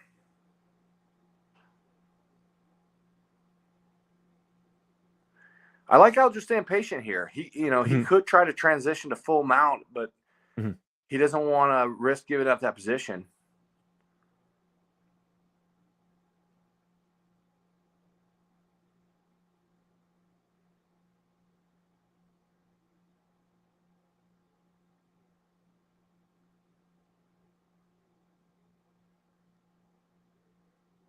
Yeah, this is all Aljo, man. Like, I'll tell you what, if like the way things are looking, he'll probably win this round if he continues to control him here. If Aljo wins one round, he's got the fight. I really feel that way. Like, well, I guess he'd need 2 more rounds. My math's not very good, but you know what I mean? Like, it's hard to see Jan try and not, like, this has happened 2 rounds in a row now. You know what I mean? Like, that's kind of what I'm getting at, is that, like, we're seeing a pattern here, and you're only going to get more tired. If Aljo can keep doing this, he's going to win the fight. Like, Jan does not have an answer for this ground game at all. The only thing I don't like is that Aljo has spent an incredible amount of time in this dominant position for the second round in a row now and hasn't really been able to do any significant damage. I agree. Finish. But also, you look at the other side of it, it's like Jan has not done anything to him in this round at all. It's all Sterling. Like, it's getting to the point where Sterling might end up getting a submission here. We'll see. He still has that's got to tire you. I know, it's true. He still has a full minute to work. Here. I know, it's a key round here. Like, credit to Jan's ground control time, 6 minutes and 36 seconds for Sterling. That's crazy.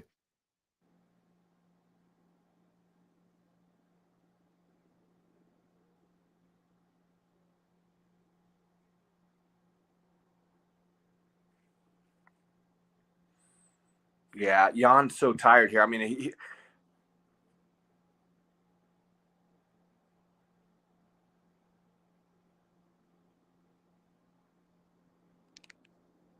Yeah, Rogan brings up the point about the neck injury. That's something I talked about too, where it's like he could be even better, and it certainly looks that way. So that's another round for Sterling. So I got Sterling up 2-1. You could even have Sterling up 3-0 if you wanted, but I think Jan won that first round. We'll see. Too bad. This is crazy. Yeah, Joseph has Sterling up 3 rounds. So, I mean, he could have the fight here. We'll see. We'll see. I mean, obviously, anything could happen. Yeah, I mean, I still have the utmost confidence in Jan's ability to put together something spectacular on the feet. I do think that takedown that he scored in this last round was a lot more impressive than the one, because when they showed the replay from the second round, which led to that dominance, Peter Yan wasn't really defending a lot. He was actually trying to throw strikes in the midst of being taken down, which is not always a good strategy, because Aljo was committed. He went for it. He got to hold that leg, and he followed through. But look, if he continues to just do that game plan, then forget everything I said in the first round about him not having a solid game plan, and he came to execute. Yeah. It's going to be a key round here. Round 4. Oh, look at there. What did I tell you? And I don't like – and there's a nice sprawl. I don't like Aljo going back straight to the cage. Oh, now Jan on top. All over him, on the back. Of course, Aljo not really any trouble here as of yet. Yeah, and now they're back. Jan landing the knee to the body. Sterling back up, though. Yeah, for a minute there, I was like, oh, please don't let that knee hit him in the face.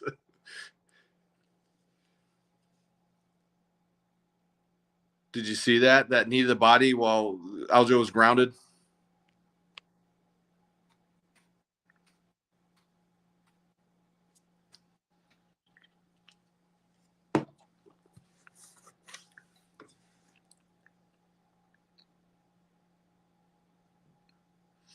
Yeah, Anik points out he's only got 1 win by submission here. We'll see what happens. Yeah, I mean, I think he's just more or less in a position for control there. I'm not really sure what he's trying to set up. Maybe he's trying to just, like you said, he's going to be exhausted from all that grappling in those second, third rounds of being dominated. He could be trying to take a knee here a little bit. We'll see.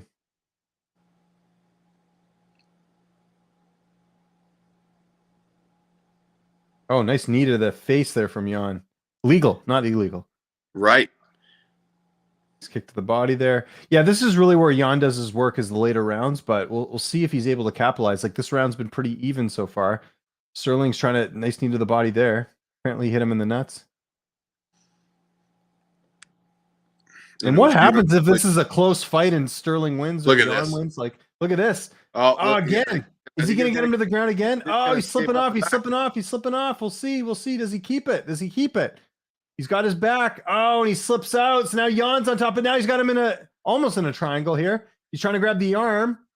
Sterling's trying to set up something here. So Jan in mount, but Sterling trying to do something, trying to land a triangle. We'll see if he gets it.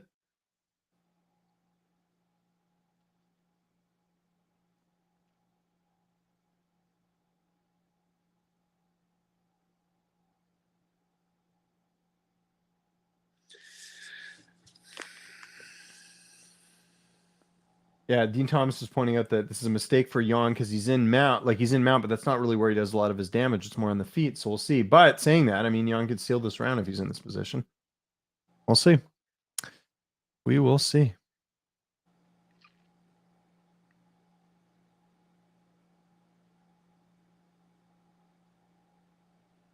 And if he does, it really comes down to who actually won that first round. I mean, I know. Good point. Good point. Very good point. I think he did. I think Jan won the first round. So did I. Aljo clearly won the next 2.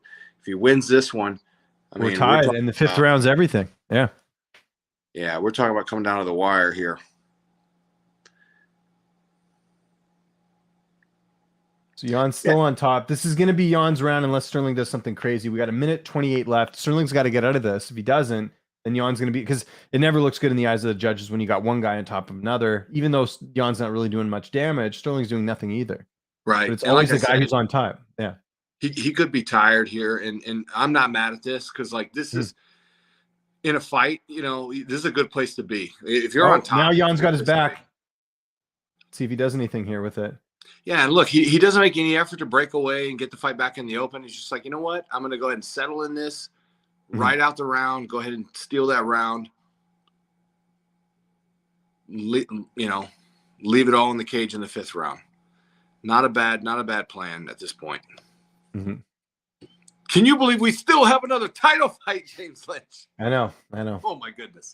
Although I don't know if it's going to be as competitive. We'll see. I think Volkanovski wins no problem, but yeah, I do too.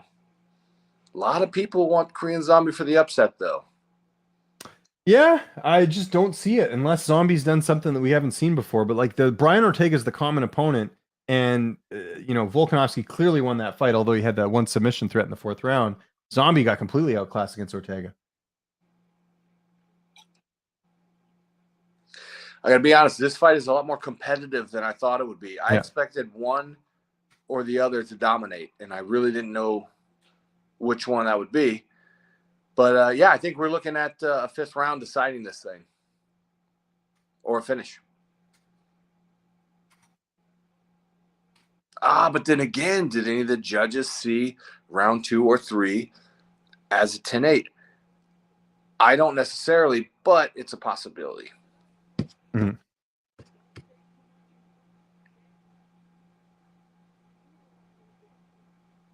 you imagine if this ends in a draw? Someone just brought that up. That's true. Like this would be so. Because like one of those, I don't. Okay, do you think there's any 10-8 rounds there? To me, a 10-8 is when you're close to finishing. I don't feel like even in that 2nd round, Aljo was close to finishing that fight. Like Jan wasn't in like a choke where he was like trying to hold on for dear life. Like we just referenced Volkanovski and Ortega. Like Ortega had a choke in. You thought Volkanovski might have been done. In this fight, we haven't seen that. So that's where I don't think it's a 10-8. Even though Jan didn't put any offense out, I would still put that as a 10-9. What do you think of that?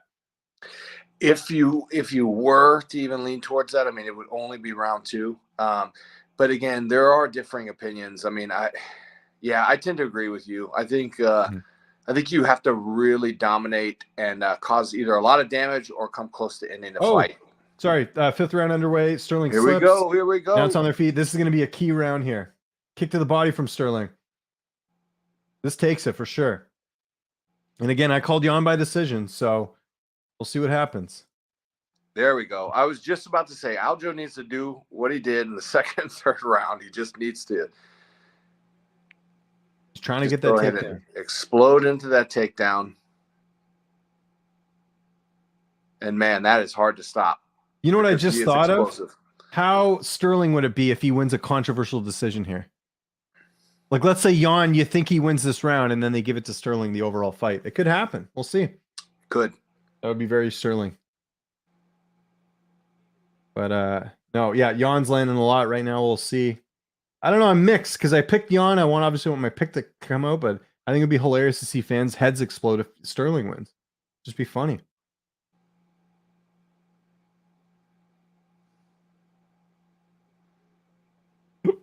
Good job there by Jan to defend the takedown again.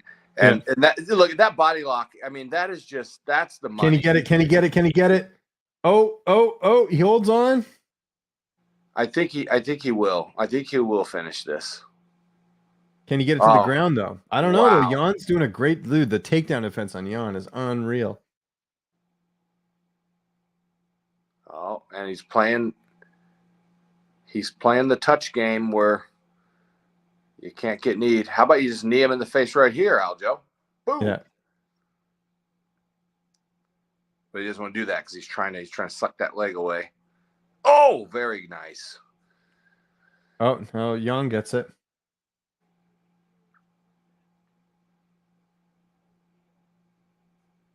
And Aljo knows. He said, you know what? I was so close to getting it before.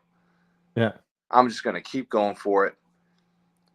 I love the single leg setup, transitions to the back for the body lock and then drags him down. That's what Yeah. I'm not a wrestler, and so I suck at traditional takedowns. That's how I like to take somebody down.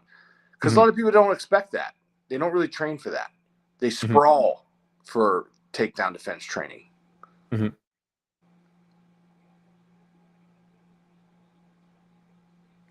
Which, as we just saw there, it clearly is effective in a straightforward takedown, or for allowing that initial clinch, or disallowing it rather.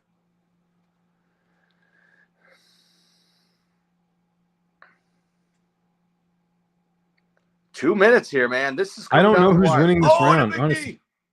Oh, nice knee there from Jan. Yeah, you're just like a second ahead of me. It's all perfectly legal. Uh-oh, yeah. uh-oh. Oh, did Sterling get hurt there?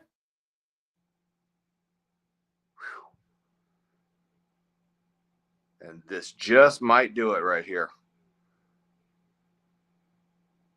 Jan has already shown us in the last round that he can be dominant in this position and he can maintain control. If he can do that for the next 90 seconds. Yeah, he's going to win. Yeah, I agree. He could win this. Aljo back to the feet. Oh, very smart move by Aljo to get out of there. Yeah. What's he going to do now?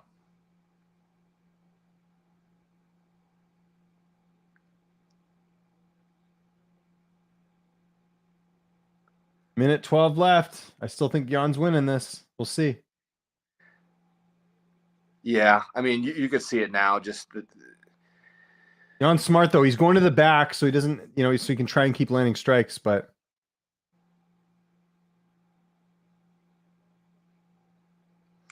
The frustration on Aljo's face says it all. I mean, I think he went to the well one too many times with those takedown attempts, and Jan got too wise to it.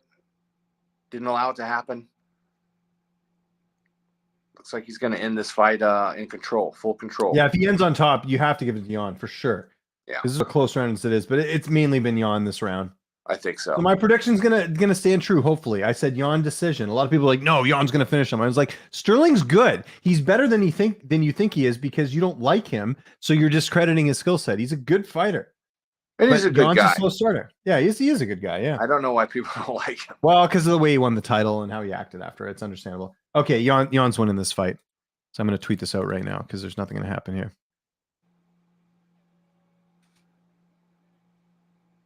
But instead, Aljo's going to raise his hands. Props to watch. Plus 5,000 draw. Oh, my God. Can you imagine?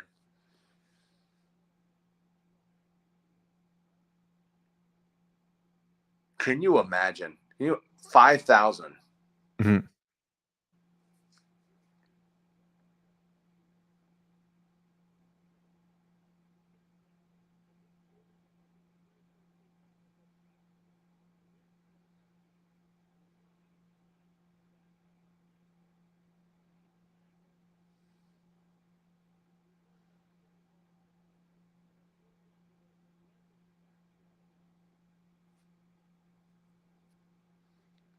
We'll see the drama. Jan outstruck Sterling 51-43. It's coming down to how the judge scored it round one. 3-2 Jan. So I have 3-2 Jan as well. That was my scorecard. I tweeted it out. And one of the great things you got to do with Twitter is you got to turn the replies off to people you don't follow. Or to people you do follow. So then you don't get these morons being like, Sterling lost, you're an idiot. So that's something I've just tried to do on Twitter now. I wouldn't be mad at 3-2 Jan, but I have 3-2 Sterling. Close fight. Like I get that first round being different, but so.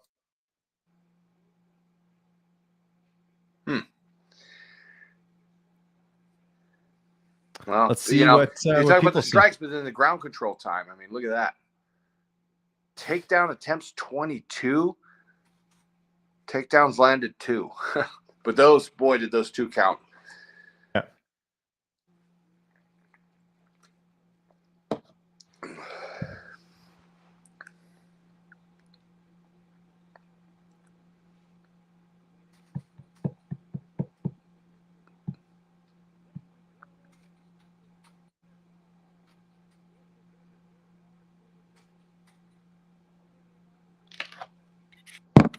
Here you go.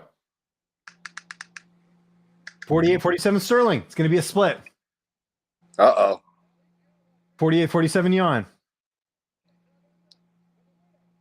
48-47 for the winner by split decision.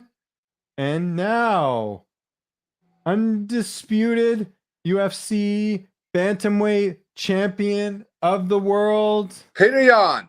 Aljamain Sterling. Holy shit! People are gonna lose their minds. You know what? They're gonna say. They're gonna say he didn't win. They're gonna hate him even more. Yeah, absolutely. You called it. You said this earlier. You said, "What if he wins controversial decision? People are gonna go nuts." Wow.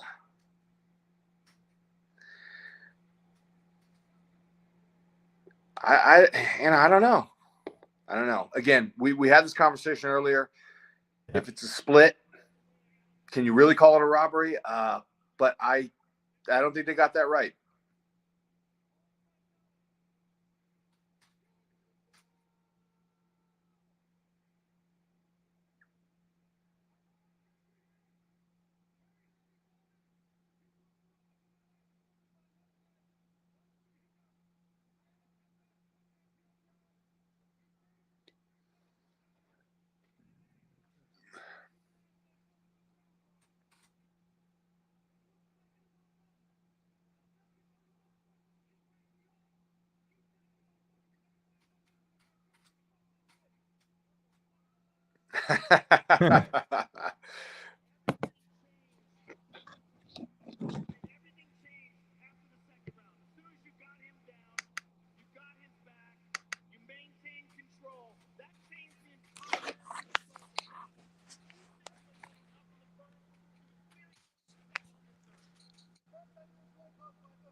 So we'll see. Now everyone's reacting on Twitter. Yeah, so now he's calling out TJ Dillashaw. Sorry I interrupted there. I'm just getting It's a moment to behold here. Yeah.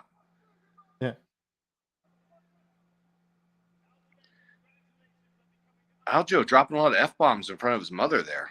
I don't know how I feel about why that. not? You gotta be animated. He's also a New Yorker. Yeah, that's motherfucker.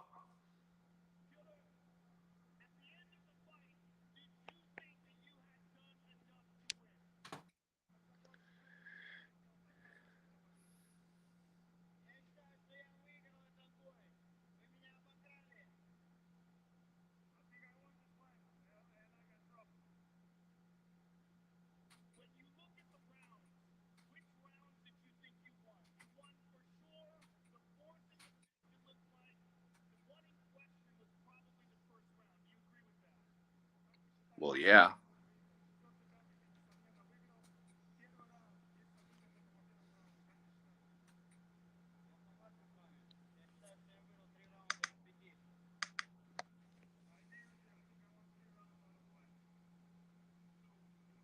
Says he thought he won 3 rounds out of fight. So did I, Piotr. So did I. I don't know. I mean, there was one judge that agreed with us. So, I mean, I'd have to go back and look at that first round, I guess. Twitter police split. I know. I'm seeing it. I'm seeing all types of people. Rounds 1, 4, and 5 were clear for Jan. Robbery, I don't think it was a debate. I want a rematch, Jan says. Anyways, Jan probably won't get the rematch. They're going to dual shot. I don't think round 1 was clear for Jan. And I scored the fight for Jan. I thought it was close, but yeah. I thought Jan had edged it out. Patrick Cote is getting upset with my scorecard. Fellow Canadian here, former title challenger. But he's like, I thought Sterling won rounds 1 to 3 easy. I don't think that first round was a slam dunk round for Sterling. I had it for Jan, but it was close. I know Joseph in the chat here likes it for Sterling, but it was not a slam dunk round. Come on. Like, I don't know. And again, I think if, I'm not being biased here. I think I told you before this started, I think it would be hilarious if Sterling won. Now he wins a controversial decision. He's going to be even more hated than before. He can't win. This guy, it's crazy. So, yeah. And he is the champ. Yeah, no, for sure. And he's got a hey, look, he's got a title defense at that. What could you say? I mean, it is what it is. Everything else is in the rear view for Aljo. Yeah. But I don't know. Yeah, it's crazy. It's good fight. Good fight. Listen, they do Sterling and Dillashaw. Let's get Jan to fight someone else. Maybe get Jan to fight. Well, I'm just trying to think. Get him to fight Dominic Cruz. Give him a fresh matchup. And then you do, once the winner of that fights the winner of Cruz and Sterling. And Jan. I know it doesn't make sense from the rankings, but Aldo's out there. I think you do Aldo and Sandhagen now. That's the fight to make. There. I fixed the bantamweight division right now. That's what I do. Perfect. So we'll see. 20 wins in a row. Yeah. For Volkanovski. I mean, this guy is like, of course, I thought he lost the Max Holloway rematch, but that is not what the record reflects now, is it, Mr. Lynch? No. Joseph brings up a good point. Our main event has a crazy road to get here. Zombie got this title shot by beating number 10 Dan Ige. He was the highest ranked challenger not booked for a fight when Max was injured, which is crazy. And it's true. If you look at Ige, he lost the fight after losing to Zombie against Josh Emmett, so it's tough. We'll see. Sterling better than that first time. What does Verdict say? I don't know. I haven't checked Verdict. Let's go Aljo, EPO to TJ, split for Sterling. I still say TJ was gifted that win over Corey Sandhagen. Yeah, that was a close fight too. I had Sandhagen winning that one. But Aljo wasn't. Yeah, for sure. I think if Anthony Smith wasn't so stubborn versus John Jones, Aljo wouldn't be getting the hatred. MMA fans hate when they see something new. Aljo winning by DQ is something new. Very good point. I agree. Yeah, that's a good take. I'm willing to bet $1,000 that TJ dominates Aljo. I don't think so, man. Look, that was close. Jan's still one of the best out there. Like it was a very, very, very close fight. So I don't think he proved. Did he prove the haters wrong? It was a close fight. Like again, I think it could have gone either way. I don't know if he proved anyone wrong. If he would have finished Jan or he would have won more decisively, I'm with you there. But I don't know, man. Definitely not a robbery, but I thought Jan won 48-47. Exactly what I think. I don't think it was a robbery. I think it was a very, very, very close fight. So, yeah, that's just my thoughts on it. Woo.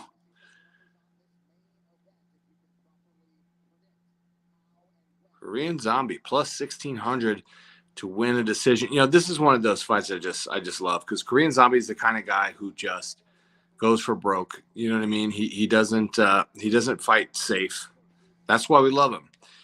And I wrote an article about it back when Bisping rematched Rockhold when he won the title. Mm-hmm. Everybody, he was getting so much hate. Back then, Bisping used to get a lot of hate. Now he's a legend, but he used to get so much hate. Everybody's like, oh, Rockhold's going to freaking smash him. And I was like, I don't know about that because Bisping doesn't really have anything to lose here. He's on short notice. He's coming in here knowing that, hey, you know what? I'm not supposed to beat this guy, but I know I can. And Jason Perillo, of course, who we talked highly of earlier, helped him, put together the game plan that he needed and executed it flawlessly. Mm-hmm. It's one of my favorite finishing sequences of all time, as a matter of fact. So that said, I think Korean Zombie is a good recipe for an upset here. I really do. Oh, I don't. But how do you beat Volk is the question, though. He's just you don't. He's going to win. This would be more of a bigger upset than what Aljo just did, in my opinion. So 100%. Oh, yeah, 100%. I told you. I thought in the last fight we're going to get a finish between one of the two guys. I didn't think it would be that competitive. This one, I think it could be more competitive.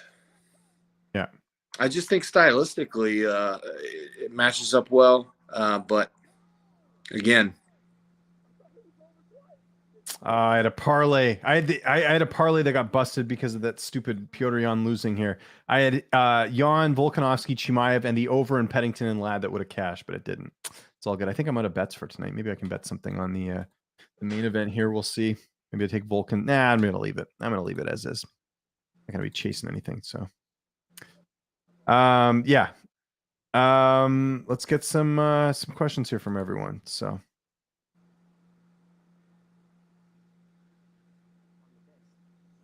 Okay, what else we got here? Jan winner versus Font Cheeto. No. Font Cheeto's well behind there. I think Jan. Actually, oh, sorry, you're saying Jan, not Sterling. Yeah, maybe. I think Cruz is the fight. Cruz doesn't have an opponent. Give Jan someone notable. He hasn't fought yet. I think that's the one to do. I don't understand how Aljo won, but hey, whatever. I'm not a judge. We'll all get good fights either way. It's a close fight, not a robbery. Hamzek Burns was closer than Jan versus Aljo. I don't know about that. But we'll see. Definitely not. What do we got here? I honestly thought, if anything, the fight could have been a draw with round 2 or 3 being a 10-8. See, I don't think it's a 10-8 because my view on a 10-8, and I have a different view than other people, I think you have to be close to finishing the fight, and he wasn't. He had him in a bad position, but Jan wasn't choking. He wasn't gargling. He wasn't like, out of breath. And that's why I don't think it's a. Never forget that day I lost a ton of money on Rockhold. You and me both. I think I definitely bet Rockhold against Bisping in the rematch. Haters pulling up all their excuses. I'm loving it. Yeah, I mean, look, I don't have a problem with people saying Jan won, but yeah, Sterling's going to get even more hate out of this. I think Max beat Volk, but I also think Aljo beat Jan. Judging is so subjective. There you go. Aljo versus TJ and Fight Island, or another, put Aljo on an MSG card. Yeah, of course. It's a huge fight. Aljo and Dillashaw, are you kidding me? So, yeah, we'll see. We'll see.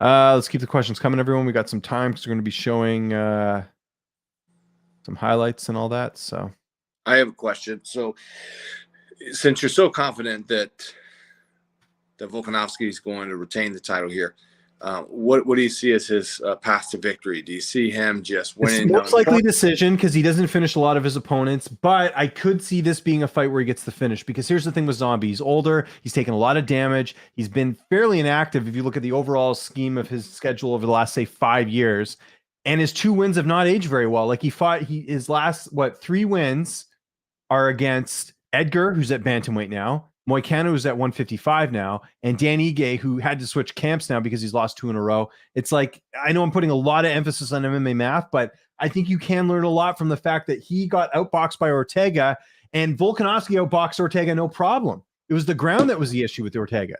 And even then he still survived. So it's like I don't know how, outside of him somehow getting it on the inside and knocking out Volk, I don't know, man.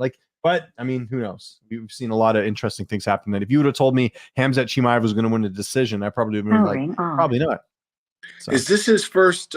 Is this Korean Zombie's first fight with Fight Ready? No, I think okay, so when he fought Ortega, he was not at Fight Ready. He was at home. I think the last fight he was at Fight Ready against Ige. I think I could be wrong on that. I've actually been there. I've trained there a little bit. It's a nice place. My father-in-law lives not too far from there. Yeah. Oh, that's cool. I gotta check that out. I love going to Arizona. Jan versus Aldo too. No, they're not going to do that. I think they'll give him a test matchup. It's crazy how we always have similar opinions. I know MMA Joey. We're always on the same path here. Joey also scored it for Jan. Jan is the paper champ now. Nah. Hey James, poking my head in from the Discord. What at card? Hey, yeah, awesome card. Awesome card. How do you think Aldo will do against Aljo? I would pick Aljo in that fight. TJ by decision? I don't know. Again, whether you thought Aljo won or not, you have to admit he's pretty damn good even to get that close with Jan. Sandhagen was close with Jan too, right? But I think tonight, if I can be honest here, and maybe you'll disagree with me here, I thought Aljo versus Jan tonight, and Aljo ended up winning. I think even if the decision had gone to Jan, I think Aljo had a closer fight with him than Corey Sandhagen did. Corey Sandhagen and Jan. So that in itself puts Sterling right at the top. That's my thoughts. So TJ versus Aldo. Well, no, they're not going to do TJ versus TJ versus Aljo. TJ by decision. No, I think Aljo might. Well, I don't know. We'll see. I don't know. It's going to be close. They're similar. They're all that pack at the top. Jan, Sterling, Aljo, and even Sandhagen. I think they're all on any given night can beat each other. It's very crazy. So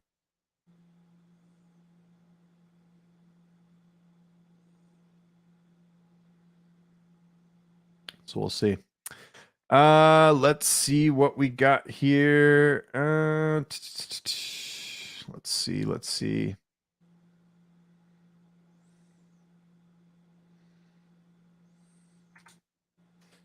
The questions coming, everyone. Aljo was way more effective at his game plan than Corey. I agree. Aljo's winning was right, and Burns should have won too. Oh, I don't think Burns should have beat Chimaev. No, I'm not with you there. There's something about TJ, when the odds are way against him, he always comes on top, like Barao, Cody. No, I don't think he was an underdog against Cody, was he? Let me check. Maybe in the first fight. Maybe in the first. They're both coming out right now. Garbrandt. TJ. Oh, you're right. I didn't know that. So the first fight, TJ was the underdog. The second fight, TJ was the favorite. So Right. fair enough. Yeah, that makes sense. Volk round 2 sub. No, it won't be that early. I think if he finishes him, it'll be late. So.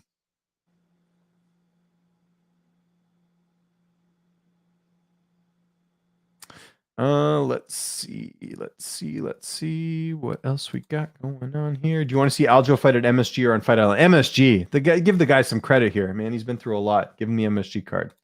Who do we feed to Jan next? I think Dominic Cruz is the fight. I know it doesn't make sense with the rankings. It's just a fresh matchup. Former champion.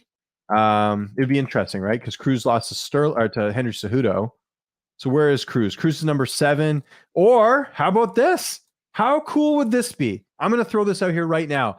Merab Dvalishvili against Jan. How awesome would that be? Sterling's teammate. You want to get one back on Sterling? You beat his teammate. That's the fight to make. I'm sticking with that. Forget Cruz because he's actually even ranked higher. He's number 6. You got Font fighting. He's not going to fight Sandhagen again. Aldo should fight Sandhagen, I think.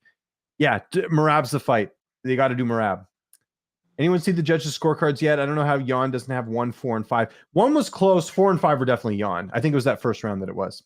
Was it just me? I felt like Hamzat slowed down. Won't be good against Usman. Yeah, I'd pick Usman against him.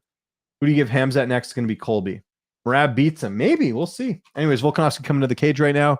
Again, hit that like button. Hit the subscribe button if you're just tuning in here.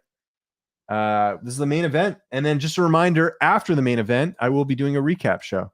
I will post the link right here so you guys can check that out. And excited to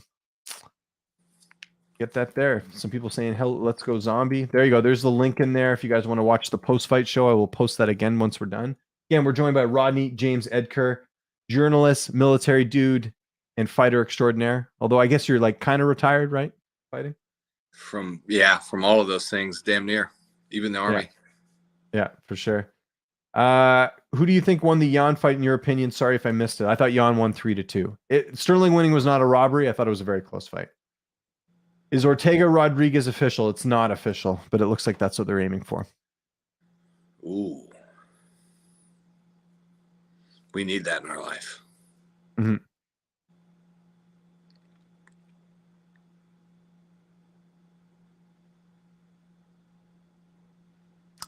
What else we got? Let's keep it going. We got Volkanovski walking to the cage right now. He's going with the bald head look this last couple fights because that hairline, man. I'm getting to that point too, but I'm still holding on for a little bit. But I think eventually, if it looks like how Volkanovski's head looks, I might have to go bald. But for now, we're good. We're okay. We're keeping it together. You, man, you got a head of hair on you. You're older than I am. Yeah. I wasn't gonna say anything, but yeah, today it was just so random. Because I wear a combat helmet a lot. Mm-hmm. Go ahead, tell the tape. Oh yeah, sorry. 33 for Volkanovski, 35 for Zombie, 5'6" for Volkanovski, 5'7" for Zombie. 71.5 reach for Volkanovski, 72 for Zombie. So Zombie's actually going to be bigger, but he's older. He's older by 2 years. So we'll see how that pays off in this one. And yeah, here we go. Bruce Buffer. But anyways, go ahead. Look at the suit.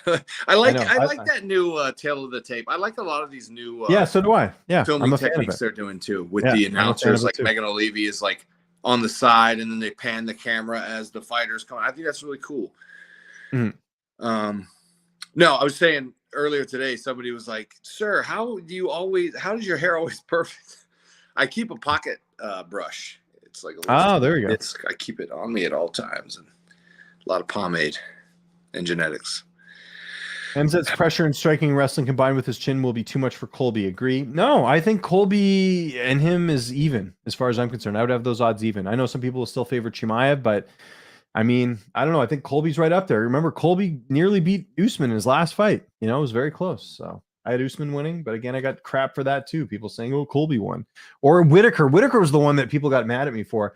I thought Adesanya beat Whitaker. People were like, "Whitaker clearly won that, dude. What are you talking about?" It's like it was a close fight. Could have gone either way. It's a difference between that and a rubber. You thought the judges got it right? Yeah, I did. Yeah, absolutely. Yeah. No, I wasn't even. I don't know. I don't even think it was that close. I mean, and Whitaker thought he won. No. I know. Yeah, I know. It happens. All right, main event time. They're doing their introductions. Get some more questions in here, people. This will probably be the last time we can grab questions before I hop onto the recap stream. We'll get to that. But yeah, we got Volkanovski with the Aussie flag. Eugene Behrman in his corner. You got Santino DeFranco and Eddie Cha in the corner of Korean Zombie. See there, fighting out of South Korea. Could be the first Korean champion in UFC history. We'll see. This is it. He's never going to get an opportunity like this again at 35. So he's got to get the title here tonight. We'll see what happens. And for Volkanovski, well, it's just continuing to be the man. You know. I just don't think Colby hits hard enough to hurt Chimaev, and he's way too strong for Colby to take down. We'll see, though. Was the strength really that much of a factor today with Burns? It really wasn't. And Colby's pretty strong, man. If he can go in there with Usman, and I don't know. I think if anything, Colby and Usman Colby and Chimaev became a much more interesting matchup. Do you think Jan's corner not being there had something to do with his loss? Nah. Sterling he was good, man. So. All right. Volkanovski's being announced. We're almost ready to get this going. Again, last fight of the night. And it's only 11 p.m. here in Pacific time. Just like, well, yeah, you're same time zone as me. I couldn't imagine people being 1:11 a.m. Eastern time. Oh, that's terrible. James, how many times have you and I covered like live a UFC event or a Bellator event? Probably It's been a couple times. At least a dozen. No, it's been yeah, a bunch, yeah. Yeah, I'm looking forward to getting back in there. Hopefully, I'm still waiting on my credentials, but I've already booked Vegas for July for an international fight week. Just waiting to get my credentials approved, but I have a few options if it doesn't work out. So you're gonna have a blast. I can't wait. It's been 2 years. The last time I covered an event was with you in December 2019. Usman Colby won. It's been forever. So we'll see. Okay, here we go. Zombie and Alex Volkanovski. Let's see what happens. There will be a fight. Are you ready? I'm ready. We'll answer your questions in between rounds or perhaps after.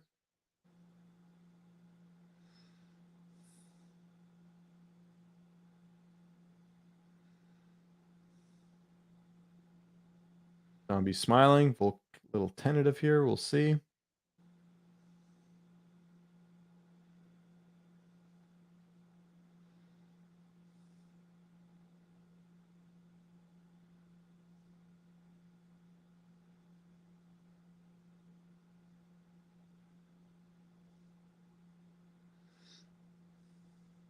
Oh, very nicely timed counter. Oh, yeah. And Volk had a big smile on his face after that. He's like, look, man, Volk does a very good job of reading his opponents and adjusting accordingly.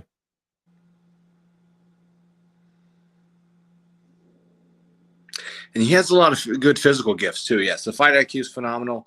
But if you just look at his body type, and it's just so conducive to like defense. The way his defense is so great. Mm-hmm. Oh, nice shot on the chin. Volk got him there. I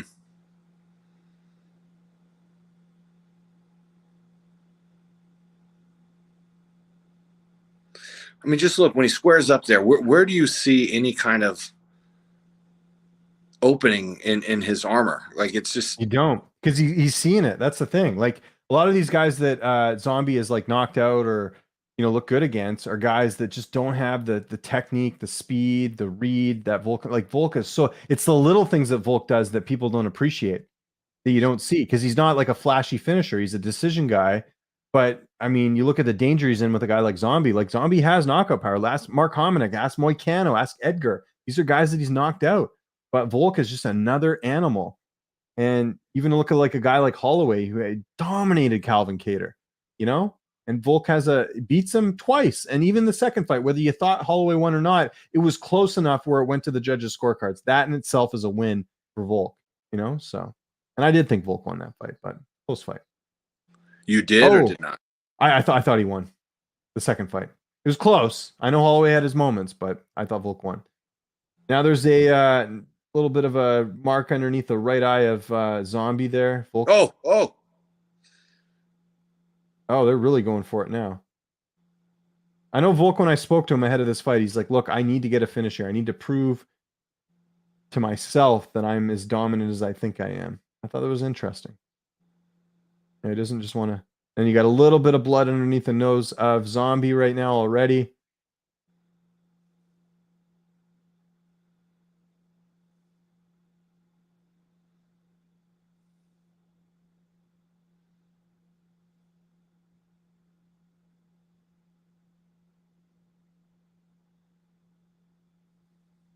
Oh, and a nice little cover. Oh, nice 1-2 there.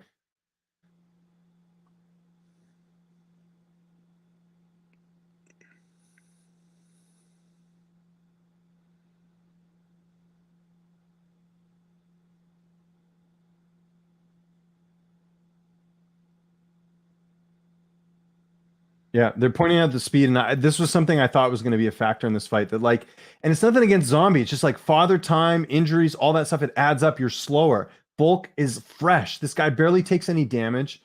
It does add up, this type of stuff, and that's why this guy hasn't lost a single fight in the UFC right now, because he's so good, but he just doesn't do it in a way that fans give him the recognition he deserves. Wow, beautifully done there. Oh, look at that takedown. I mean, he's looking like, right now, he's looking like a whatever the minus 800 favorite here. Can Zombie get up here? He's against a cage. Volk's still.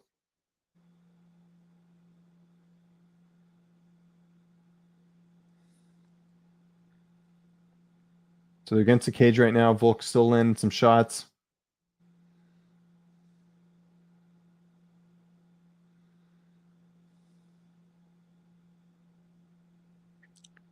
Nice left hand on the break there. Yeah.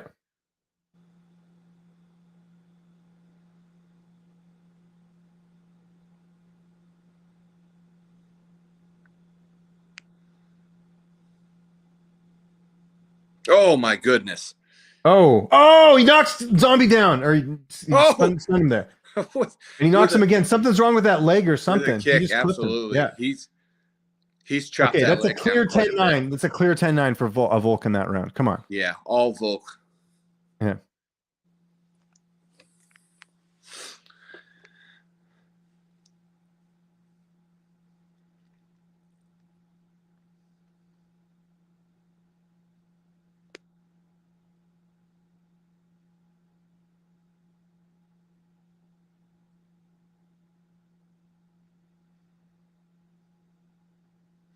And honestly, I really have no idea what you do if you're Korean Zombie here, because as you pointed out, the speed difference is just huge. Mm-hmm. I think he's getting the finish here. This is something I said would happen. I said he would get most likely he would get a finish here. I mean, look at that. He's throwing some hammers. We'll see, unless Zombie does something we didn't expect in that first round. We'll see. Well, again, he's going to have to. He's going to have to take a chance. You know, he didn't really throw any kicks here.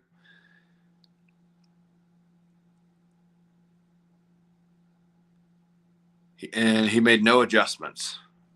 But maybe his corner gave him some. I don't know. We'll see. Mm-hmm.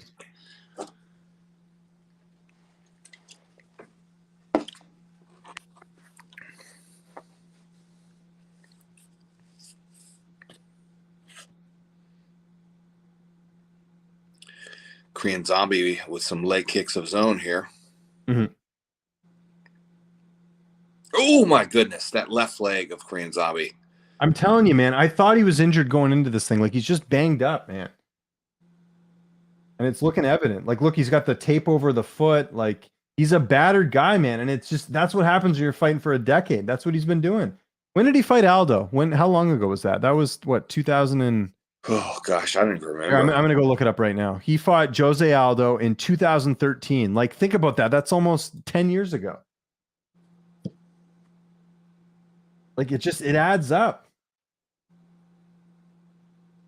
What card was that on while you have it up? Oh, that was UFC 163. That was Phil Davis and Lyoto Machida was in the co-main event. You still had guys like Cesar Ferreira, Talis Latis, and he clipped. Yeah, sorry, I got to pay attention here. My bad. Yeah. Oh my goodness, that left hook is just.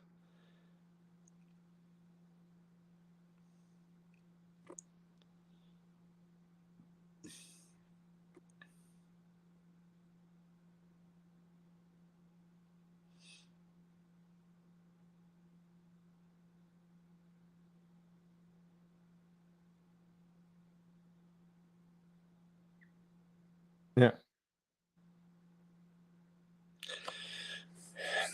I mean, he's shown a little bit of diversity in his techniques there. I've seen a couple high kicks in the last minute or so, but again, just the speed difference and the technique is just so vast. Volkanovski is really just outclassing him here. Yeah. Volkanovski's landed 53% of his shots. That's crazy. He's staying patient here, James. I think he really is looking at that finish that he told you that he's that he wants in desperate need of. Oh my goodness! Oh! Here we go. Now he's down. Now Volkanovski's going in for the kill here. 2 minutes left. I think we could potentially see a finish here. Here we go. Here we go. Oh, nice Zombie bounces back. Volkanovski's got to be careful. So now he's going to try and take it to the ground, which is smart. Do the ground and pound finish. Don't try and strike with a guy like Zombie who does have knockout power, man. Get him to the ground. Let's see. And he gets him there. He gets him to the ground. TKO finish. 2 minutes left. Let's see it. Let's see if he can do it. It's a good opportunity here.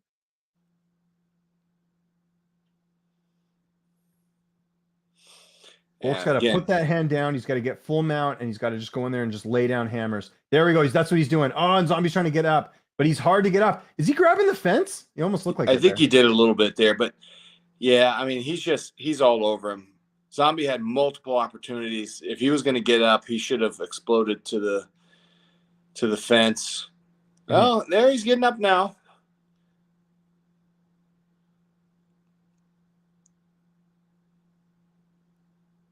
Yeah, Volk is smart, man. This is a smart game plan.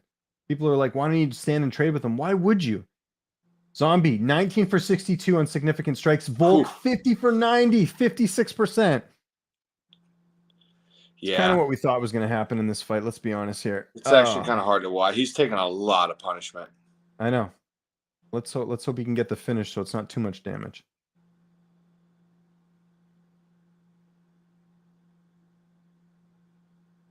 Oh.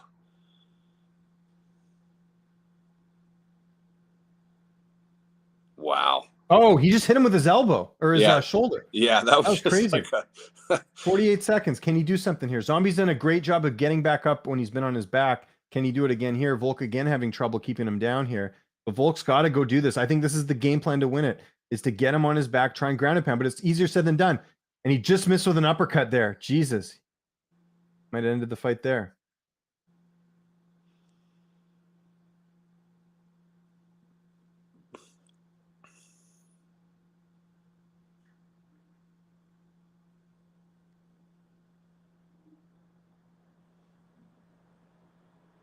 Have you tried that Howlerhead whiskey?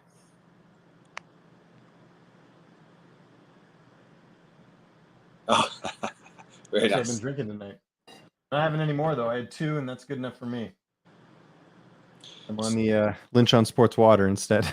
When I bought it, I did not realize it was banana-flavored whiskey, which sounds like it would be terrible. No, it's good. I know. Isn't it good? Not bad. It's I agree. Not bad. Yeah. Wow.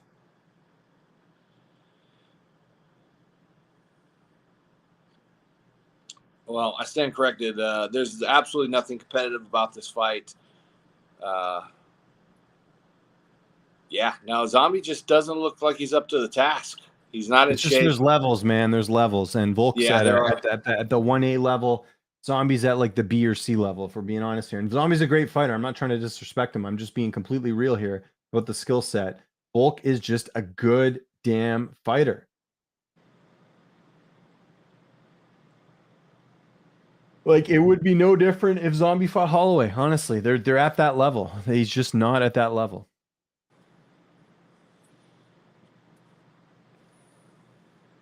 Now, again, he's got a puncher's chance, but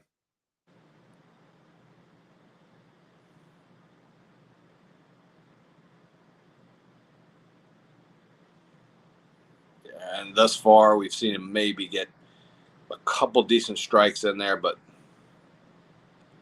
certainly nothing that could set up a finish. Mm-hmm.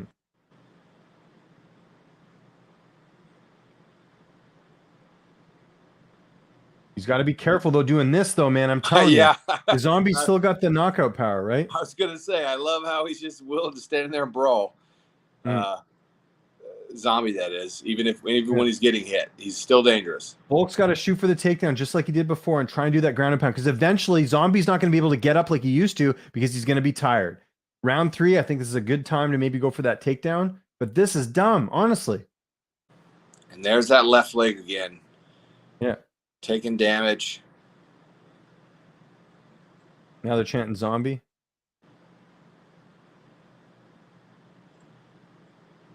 There's no question that he shows tremendous heart. Oh, big time. Yeah, I mean, we saw him like tear his shoulder against Aldo, and he's still, pushing forward. Now Zombie's powering forward.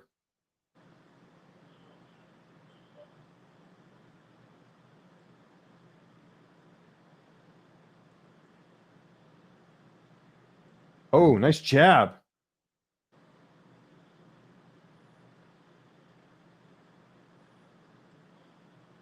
Good dirty boxing there, but Volk, yeah, he's just all over it. He reads that. He clenches. He says, He breaks it off. Yeah, exactly. Oh, nice right lands. Oh, no, it just missed. Never mind. I thought it did land. My bad. John Addicks reminded me that it didn't land. Look at Zombie's face already. It's all red and puffy. Volk's barely got a scratch. Yeah, and I think that leg damage probably speaks to the lack of volume that we're seeing from the kicks of Zombie, because that jab of Volkanovski just lands over and over. And there's that takedown you asked for. Yeah, there we go. There we go. I guess another, almost takedown. Zombie's holding on with one arm. Now he's got his back. Let's see if he can do anything from here.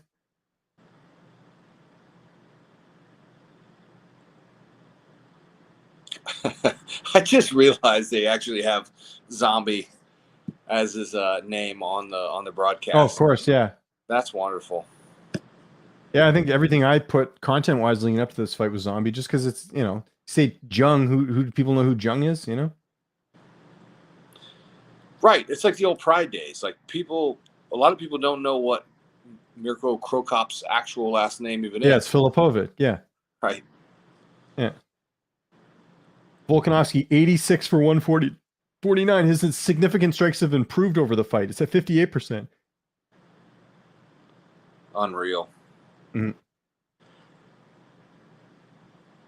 Whew.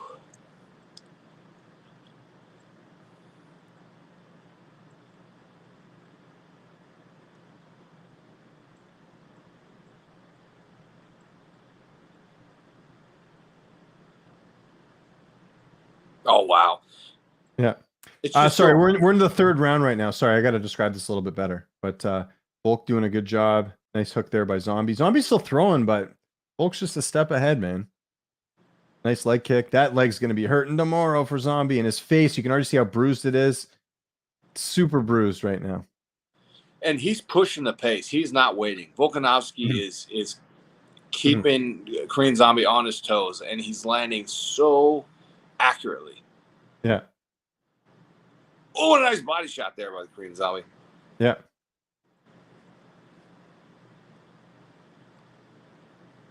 I like that. Using some head movement to set up his entries, but yeah. But Volkanovski's just not there to hit. Mm-hmm.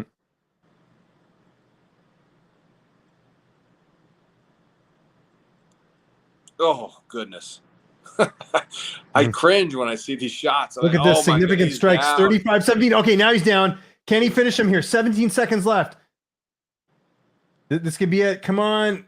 Let's see if we can do it. This has got to be it. Yeah, it's got to be over now. 8 seconds left. He might get saved by the bell here. Holy crap. Wow. Is that a 10-8? See, that could be a 10-8 here. Yeah, that could almost be a 10-8. Zombie looks like he might not even answer the bell. I mean, he's very. I mean, realistically, like he's down three rounds to none. I mean, they'll probably keep him going because he's got knockout power. But man, if I'm in his corner, I'm like, he's done.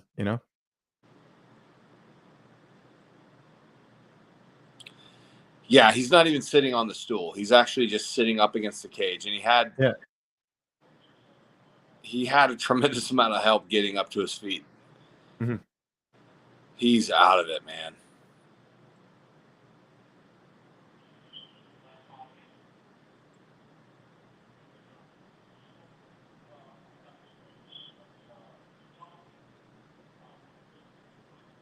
Okay, so we're going into round 4.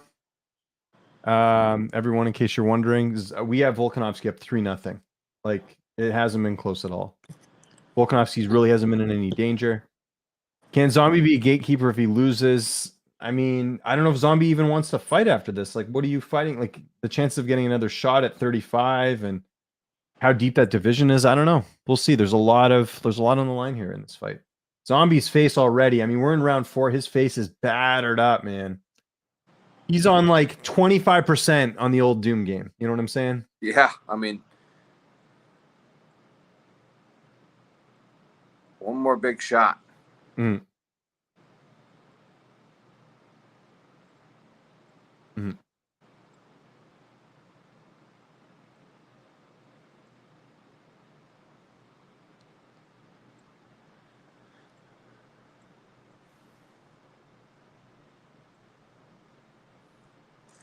Volkanovski always goes first. I mean, throwing that kick right up the middle, throwing that leg kick, throwing. I'm telling you though, his path to victory is getting the takedown again, doing the TKO. Like now, Zombie's got to be a little bit tired where you can actually take advantage of that.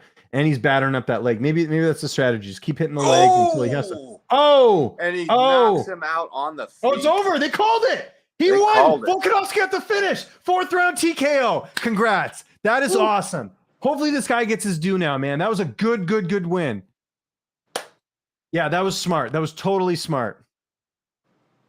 He got the old the finish that Mayweather got over McGregor in their boxing match. Finished him on the feet. And that was a good call. That was a good call by the ref. You know, as you alluded to at the end of the round there, perhaps the corner should have called it sooner, but good call by Herb Dean.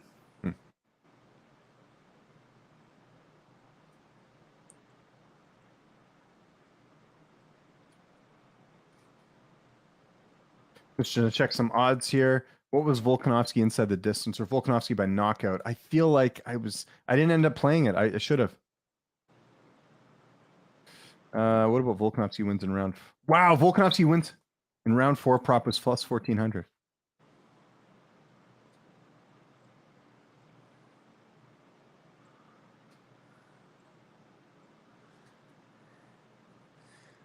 Well, Mr. Lynch, as I was saying, you know, we've enjoyed a lot of fights together in the trenches, but it's always nice to just be able to hang out and have a cold beer with you. So yeah, we'll do I it miss soon. you. I missed you too, buddy. Thanks for coming on here, man. You made this so much more enjoyable. So we'll talk, but the fall, I think I'll be back in Vegas. We'll definitely hang out. You're on my hangout list for sure. So we'll do it up, man. I appreciate it.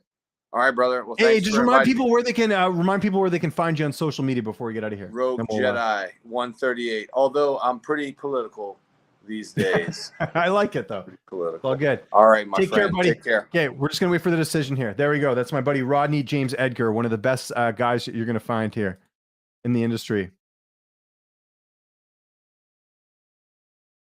There we go. Still undisputed. So we're gonna hear what Volkanovski has to say post fight.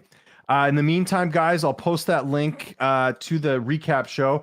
It's a recap show, but it's mainly going to be a Q&A. Like, I'll go through some of the results, but we'll mainly be answering your questions for about an hour. So I just want to hear what Volkanovski has to say here, and then we'll hop over to the recap stream. But thanks so much for watching. For all of you who've hung out the entire night, it's been great. Hopefully you enjoyed the stuff here with Rodney. But yeah, great win here for Volkanovski. You put on a clinic, Volkanovski. That's my Joe Rogan impression. Your movement, your speed, everything was on another level. Mate, I told you, it's going to be another level. I can't be stopped. He actually took a lot more than I was giving him. That's what he says.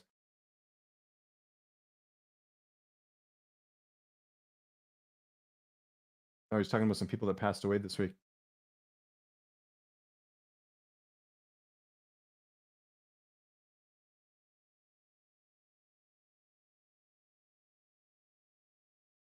Alex, what do you attribute your skill set to? That's what he's doing now.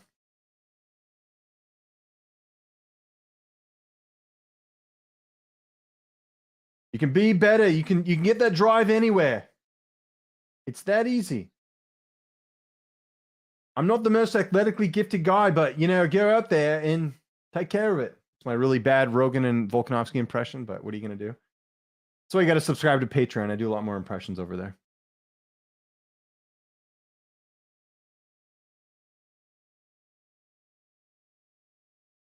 What's next? It's got to be Holloway, right? Come on. Whoever, mate. Whoever.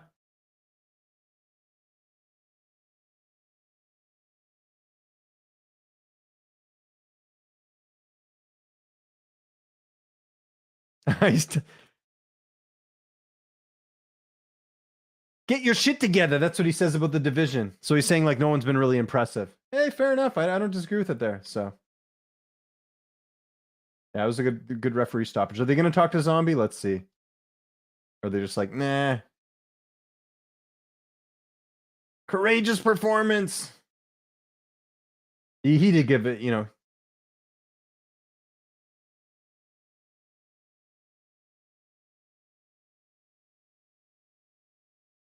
It's now they got the translator out. Let's see what he says.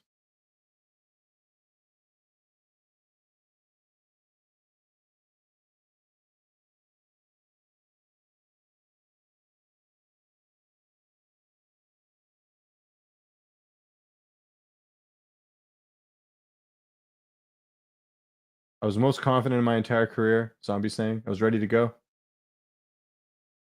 It says like he felt like he hit a wall that he couldn't overcome. What do you do now?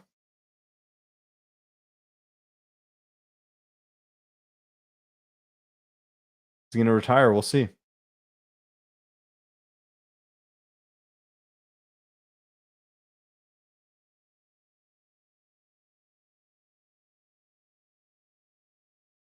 I don't think there's much left for Zombie if I'm being honest here, but we'll see.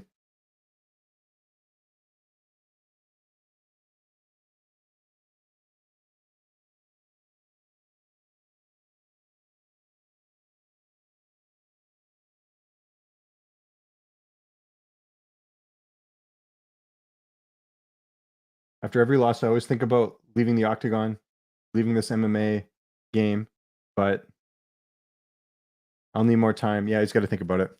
Okay, we don't need to hear more. He's obviously not going to announce who's going to fight next. He's just coming off a loss. That's good enough for me. Okay, guys, thank you so much for tuning in tonight. Appreciate you tuning in. Shout out to my buddy Rodney James Edgar. Go follow him on Twitter. Rogue Jedi 135, I think is his handle. Great dude. I've covered events with him. He's a journalist. He also used to fight. He's in the military as well. Just really good guy. So big shout out to Rodney. Didn't expect him to come on. He just happened to see the post and message me as well. Thanks to everyone that tuned into the whole stream tonight. Joseph, everyone else that's tuned in all night, West Coast. You know who you guys are. You guys are awesome. I really appreciate this. Like, it just makes the cards more enjoyable for me to watch as well.